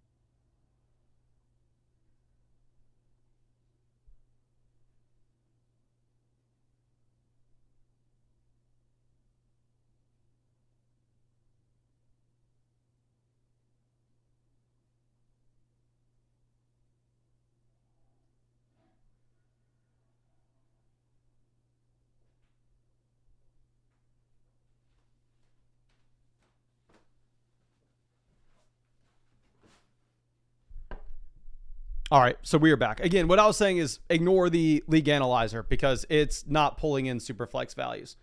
So there are a couple of easy things that we want to do right out the gate, especially with this being a super flex league. We want to be rostering a third quarterback. And honestly, it's a very easy thing to say because we go down and we look at the very bottom end of our bench, and there are guys like Deonta Thornton, Jaden Blue that you're not that excited about. So I would go through and honestly, I would just drop Deonta Thornton right now. I'd pick up Daniel Jones. I just think that Daniel Jones is going to have a much higher ceiling when it comes to potential trade value in case you were to get an injury to another quarterback in the league. And then all of a sudden, somebody really needs to go out there and get DJ. So go ahead and make that swap, drop Thornton and pick up Daniel Jones. Going over and looking at what we have with running back, we have Trevion Henderson, David Montgomery, Tyrone Tracy, Quinshon Judkins, Jaden Blue. So running back's probably going to be the weakest position on this team, right? Trevion Henderson, I would love as an RB2, as an RB1, little shaky. David Montgomery, I'd love as an RB3, as an RB2, it's a little shaky.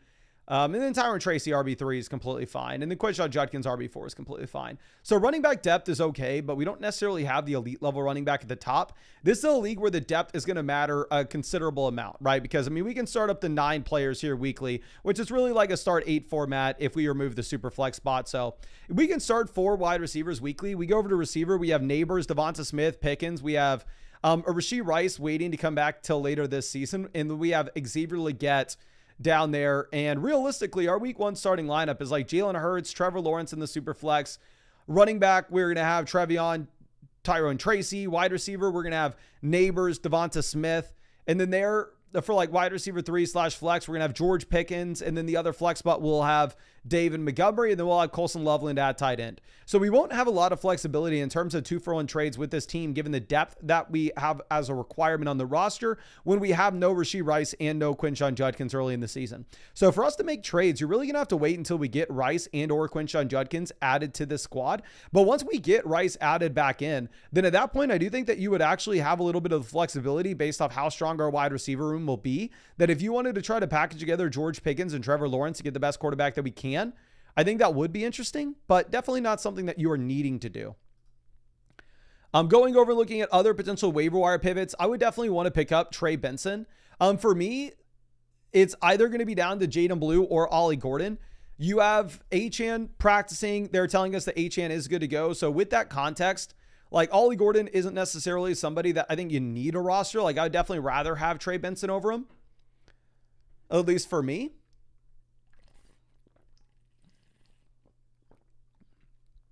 If you're going to be looking at Ollie Gordon, the benefit that you get is we are going to get the confirmation on if he'll be good to go or not very, very early on. Like we actually get to see him play in like 3 days? Or actually, no. What is today? Is today Wednesday? No, today's Tuesday. Okay, we get to see him play in 2 days. I was going to say, is NFL kickoff really tomorrow? But yeah, so you should get that confirmation with Jaden Blue relatively quickly. So I'm not going to fault you if you wanted to hold on to Jaden Blue on the team. Going over to wide receiver, tight end, I don't think that there are any clear waiver wire pickups. I'm just going to drop Deonta Thornton. I'm going to drop Ollie Gordon. I'm going to pick up Trey Benson. I'm going to pick up Daniel Jones. If you wanted to drop Jaden Blue instead of Ollie Gordon, not going to fault you at all for it. And then in terms of trades, I don't necessarily see anything that we want to be doing until we end up getting like either Rashee Rice back onto this team or Quinshon Judkins back onto this team. If Judkins comes back, he signs tomorrow, and then all of a sudden week 3, he looks to be a startable running back, you would have the flexibility at that point to try to package together like Tyrone Tracy and David Montgomery together and go try to make a 2-for-1 deal to get an improvement at RB.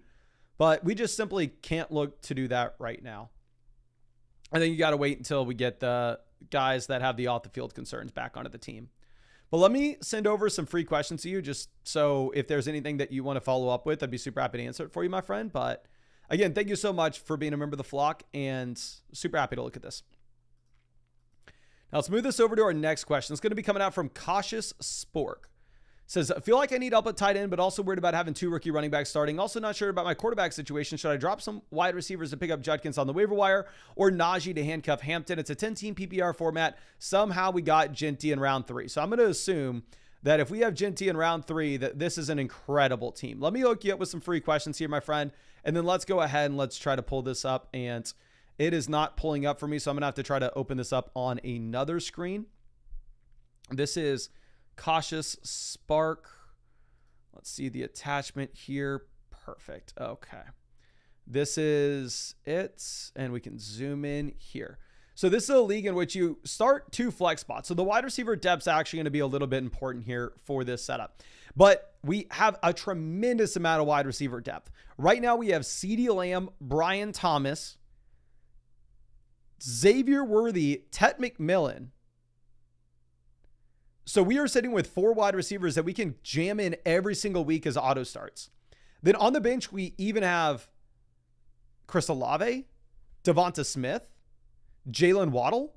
So looking at that kind of depth that we have at the very bottom end of this team, in my opinion, you absolutely need to be making a trade where we get an upgrade at quarterback, make a trade where we're getting an upgrade at tight end. Like you're in a position, right, where you're asking like, hey, should I drop one of these receivers to go through and pick up Quinshon Judkins off the waiver wire? It's like, no, your wide receivers are way too valuable to cut. Now, obviously, in a league like this, if you are just absolutely dominating your league mates at wide receiver, I would imagine that you're going to have a very hard time selling, like, realistically, like if we're just going to be honest, I don't think your league mates are going to bite at us offering them Jalen Waddle. I don't think they're going to get super excited about Chris Olave. Obviously, that's who we would love to sell. I would love to go through and tell you like, hey, let's sell Chris Olave and Dallas Goedert and go get the best tight end that we can. But the reality of the situation is I think you're probably instead going to actually have to look to package together a tight end a better receiver, a wide receiver like Xavier Worthy that is very exciting with Dallas Goedert to try to go out there and get George Kittle. I'm going to approach the George Kittle owner and go, hey man, I'll give you Dallas Goedert and Worthy. I'll give you Tet and Goddard. I'll give you any wide receiver on my team not named CeeDee Lamb, Brian Thomas with Dallas Goedert to go get George Kittle. I would do the same thing with the Trey McBride owner. I would do the same thing with the Brock Bowers owner. I would do the same thing at quarterback as well. I would approach the team that has Jalen Hurts. I would approach the team that has Lamar Jackson. I would approach the team that has Jaden Daniels. I'd approach the team that has Josh Allen. The big 4 quarterbacks. We are going to just spam them with offers. Go, I'll give you Xavier Worthy and Dak Prescott. I'll give you Xavier Worthy and Caleb Williams. I'll give you Tet McMillan and Dak Prescott. I'll give you Tet McMillan and Caleb. But when you have this kind of wide receiver depth, the only way that you can go about this at this point is by trying to sell a receiver that people are actually excited to get. And nobody's going to be excited to trade. You can try to trade them Olave. They're not going to be excited about it, not in these league settings. So I think you're going to have to end up selling like Worthy or Tet or maybe Devonta Smith, Jalen Waddle if Smith has like a big Thursday night game. Now, another possibility if we get shot down with all the elite onesies, which is going to be plan A, would be to just go through and like do not pick up Najee Harris off the waiver wire. But it would be to like trade, say, Xavier Worthy and Amari and Hampton. Or let's go like Devonta Smith and Amari and Hampton. Is there a way we can get to Bucky Irving, Chase Brown, Jonathan Taylor, Josh Jacobs, Devon Achane? Like if you can get one of those running backs that went in round 2 of the draft, like, yeah, we'll sell Amari and Hampton and pretty much any wide receiver that's on our bench currently to go get that 2-for-1 pivot, because then you can pick up one of those interesting waiver wire options that you like for free. Because the issue that you're going to have with your team now as well is like you're asking us, hey, should I drop a bench wide receiver? And your bench wide receivers are Olave, Devonta Smith, Jalen Waddle. They have too much value to drop. So hopefully that was able to help you out, my friend. I really do appreciate you and really hope I was able to help you out in some way with this. And again, thank you so much for being a member of the flock. And let me make sure that we get you set up with those free questions so you can send over anything that you have as a follow-up to us. I'd be super happy to answer it for you. But really appreciate you and hope I was able to help you out in some way there. Now, Duke coming through with our next question. This is going to be a dynasty league, I believe. Let me just triple check. Yes, it is. So we're going to save that for the dynasty live stream. Now, K. Bryanster says, I feel great about my overall team, except I think I need to improve my running back 2 situation. I used the draft sheet you provided, but I broke the rule drafting an elite tight end and quarterback because Jalen Hurts fell to me in round 4. I was still able to get Chase Brown in the 3rd round, but Harvey was RB2 to start. So to be completely honest with you, so the rule that I set up for my own draft strategy in the Flock League was I could not draft an elite quarterback and an elite tight end because I was in a league that you had 2 flex spots. So you could start up to 4 wide receivers weekly. And it was an expert league where I understood that quarterbacks and tight ends were going to fall a ton in the double-digit rounds. In your regular league, I am completely okay with you going out there and taking an elite quarterback and an elite tight end. This looks like it's a Yahoo league. And look at the league analyzer. We have by far and away the best team here. I'm going through and looking at this. It's a 12-team, 2 wide receiver, 1 flex. We have the elite tight end with Brock Bowers. Absolutely love it. Going over to Jalen Hurts. Love having Jalen Hurts here as well because it's a 2 wide receiver, single flex format. I think you absolutely smashed this spot. Now, going over and looking at what we have at running back. Running back's going to be the biggest question mark with our team, right? We have Chase Brown, RJ Harvey, Ja'Cory Krosky-Merritt, Quinshon Judkins, Jerome Ford. So we have the locked and loaded hammer at the very top with Chase Brown, but the depth underneath is very questionable. And you can kind of see this with the league analyzer as well, right? The league analyzer is telling us we have the most wide receiver value in the league, the most tight end value in the league. We're right there kind of average in a 10-team league at quarterback, but we are below average at RB. So if we were to try to optimize for anything, I think it would be trying to find a way that we can get more running back value on our roster. Now, the first thing that I think we could very easily do is if Jalen Coker is not in our IR slot, like if you're actually having to roster him on the bench, then at that point, I would very easily go through and I would drop Jalen Coker and I would pick up Braylon Allen as the premium handcuff for if anything were to occur to Breece, then obviously Braylon Allen could turn into a league winner. Now, with that being said, we're not necessarily needing to make that move right now. If Jalen Coker is on our IR, because if he is, then we'd have to drop Josh Downs, which I'm not wanting to drop Josh Downs at receiver, or at running back, we'd have to drop Jerome Ford. But realistically, if you wanted to start Jerome Ford early with the Quinshon Judkins situation, with JCM and RJ Harvey potentially not being ready, like I would be okay with us rostering Jerome Ford over Braylon Allen. Now, going over to what we have at wide receiver, we do have a tremendous amount of long-term upside here. We have CeeDee Lamb, we have Marvin Harrison, we have Travis Hunter, we have Rashee Rice, we have Igbuka, we have Downs. But realistically, as we look at this, Marvin Harrison, year 2 player, Travis Hunter, rookie, Igbuka, rookie, Rashee Rice, suspended, Jalen Coker, injured. A lot of the production that we have at wide receiver is not going to be available to us at the beginning of the season, and instead, we are going to have to wait a little bit of time on it. Like, I would love to tell you, like, hey, man, let's go through and let's sell Marvin Harrison and RJ Harvey and let's go get the best running back 2 that we can. Could we sell Marvin Harrison and RJ Harvey and get to Bucky, Chase Brown? We already have Chase Brown. Bucky, Jonathan Taylor, Josh Jacobs, Devon Achane, like any running back in that range. If we could, I 100% would. But, like, let's send those offers out. If it gets accepted, cool. But I would assume that that offer is going to get rejected. And instead, what you're going to be looking at is you're going to be looking at us having to sell like Marv and RJ Harvey. And instead, you're going to be looking at like the Kyron Williams, Amari, and Hampton range. And if that's going to be the case, I think you're just simply a lot less excited about that move. And I think you can make it, don't get me wrong, but you're just going to have to see either the Travis Hunter or the Igbuka breakout early. Because Downs is dealing with a hamstring, Rice is suspended, Hunter, Igbuka being rookies. They're exciting upside bets, but we just don't have any security. We don't know for sure that Travis Hunter is going to be startable through the first month of the season. So you have by far and away the best team in the league. I think you do not need to feel bad at all drafting the elite quarterback and the elite tight end. Given your league settings, it's completely fine. let me hook you up with some free questions here. But ultimately, I think what you're going to eventually want to do with this team is eventually you're going to want to try to sell like Marv and RJ Harvey and go get that top end running back. Like I said, those like initial 5 running backs that we've already brought up, if you could trade them for, like if you could trade Marv and Harvey for like the Josh Jacobs, Jonathan Taylor range, we're going to do it right now. We're not going to really hesitate. But my expectations would be that you're probably not getting that done right now. And if you're not going to get that done right now, I think that you're just going to have to wait a little bit of time, and then we're going to have to lower our expectations. And instead, we're going to go for like the range of guys that you have, like Amari and Hampton and Kyron. But I really appreciate you and really hope I was able to help you out. Again, make the offers for Taylor and Jacobs now, but expect them to get rejected. And ultimately, you have the best team in the league. All it needs is a little bit of time for a couple rookie breakouts and potentially Rashee Rice to come back from a suspension. But once you get Rice back from a suspension, then we can lower our price tag and we can just go out there. We can make a trade to get a running back upgrade. And we don't necessarily need to be like winning the deal by a mile. But I really appreciate you. And again, really hope I was able to help you out in some way with this.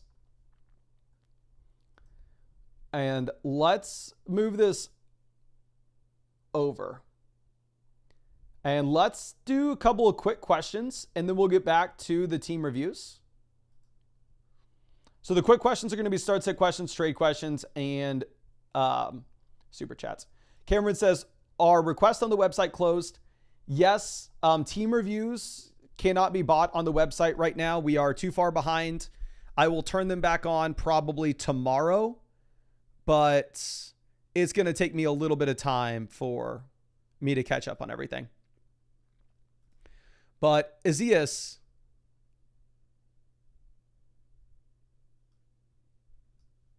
here, I think if we are looking at the best option on your bench, it's probably Jamison Williams. And there's no way I can play Jamison over Higgins and Amon-Ra St. Brown. Really, the only swap that you'd potentially be looking at, in my opinion, would probably actually be either Isaiah Pacheco or Trevion Henderson. I think both running backs are question marks. I don't exactly know which one we should be going with here.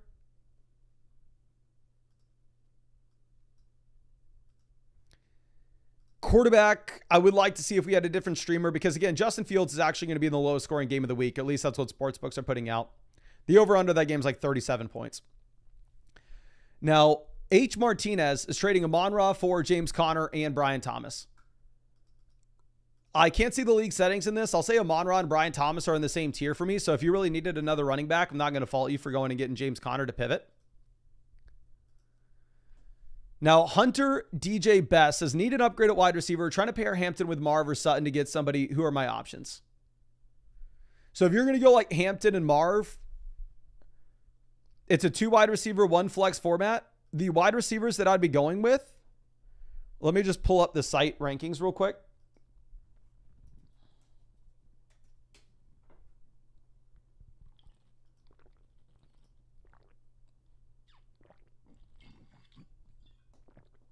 I think the range that you're going to need, obviously there's no way you get to Jefferson. There's no way you get to Lamb. There's no way you get to Chase. If we're going to go Marv and Hampton, I would accept any of Puka Nacua, Malik Neighbors, Nico Collins, Amon-Ra St. Brown, Brian Thomas. These would be plan A options, those 5 receivers. If all 5 of those teams reject us or 4 of those teams reject us, however many teams those players are spread out across, then we would move down to the Drake London, A.J. Brown range. If those teams reject us, I'm not moving down to Ladd McConkey, T. Higgins. But let me know if that made sense. Now, Cyber Killa says, first fantasy league didn't draft well. James Cook, David Montgomery at running back. Yeah, it's not going to be I don't like your team. Just going to be completely honest with you. I think you need to drop Isaiah Likely. Go pick up another running back off the waiver wire. You're going to play Cortland Sutton. And honestly, I'd play Michael Pittman Jr. over Travis Etienne in the flex. Etienne technically is the starting running back for the Jacksonville Jaguars, but there is a lot of uncertainty with the change with the coaching staff, where a lot of people think that Tank Bigsby could actually have more touches. We just don't know yet. Now, Jada Tiger trading JCM and Jerry Jeudy for Travis Hunter. I have Ja'Cory Krosky-Merritt and Jerry Jeudy in the Flock League, and I for sure would trade them for Travis Hunter. So, yeah, I think you should do as well, especially in a 10-team, 2 wide receiver, 1 flex format where the only thing that matters is going to be the upside. Salmon sitting start-sit question really only included Ja'Cory Krosky-Merritt in this. I guess actually you have Austin Eckler and Javonte as well. I would probably play Javonte. I absolutely hate the matchup. I'm definitely not playing Ja'Cory Krosky-Merritt over either one of these running backs. Like JCM, I have on my own team, but again, I'm rooting for the long-term upside. But you know what? Especially now that Eckler was listed out as a starter, and you have a much better matchup going up against the Giants, I'd actually play Eckler ahead of Javonte. Now, Sheriff Frosco says, went 0 RB, which running backs, Pickens or Tet in the flex? Thank you. Appreciate you, my friend. Running back, we're going to go with the combination of, oh my gosh, you have a horrible running. You took it way too far with your 0 RB. Where you play Tet at wide receiver and you do anything you can to try to trade for a running back. 0 RB, this is our running back room. Probably Caleb Johnson and Dylan Sampson, but dear God, you are in rough shape. Trade Pickens for a running back. Noe coming through with our next question. We got Caleb, Ramondre, Jordan Mason, and Braylon Allen. I would probably go with Jordan Mason over this. Again, I think Caleb's very much set up to be in a committee, but we've been live for about 3.5 hours. I know I said we're going to be live for 4. I can't say the special thing I got going on in my real life right now. I will be able to fill y'all in with this probably over the weekend, but for now, I got to keep it under wraps. But because I got that going on, I got to go take care of something before we do the live draft tonight, and I got to make the wide receiver rankings and tier video for y'all. So we're probably going to call this live stream here. I know we still have a bunch of team reviews to get to. Trust me, we are going to continue to stream as much as we can to catch up on those. And then I'll turn them back on once we have reasonably caught up. I'll probably do a draft stream tonight, and I'll probably be streaming on the Dynasty channel super, super late because, I mean, hell, I had caffeine in here and it's 6 p.m. and I was still drinking it. So I'll probably do a Dynasty stream as well to answer the Dynasty team reviews after our Underdog draft stream tonight. But appreciate it, ladies and gentlemen. Thank you for hanging out with me. And I don't really have anything else to say. I mean, if somehow anybody in here is watching this isn't subscribed, which I'd imagine y'all are, I'd encourage you to subscribe. We're going to be live streaming every single day all the way until Christmas, I said. Answering as many fantasy football questions as we possibly can. Giving away a bunch of free questions in the chat as well. Here, I think we gave away 16 free questions in the chat tonight, if not more. And obviously, we'll be doing that in the live stream tonight as well. So I hope I get to see you tonight. And yeah, thank you so much.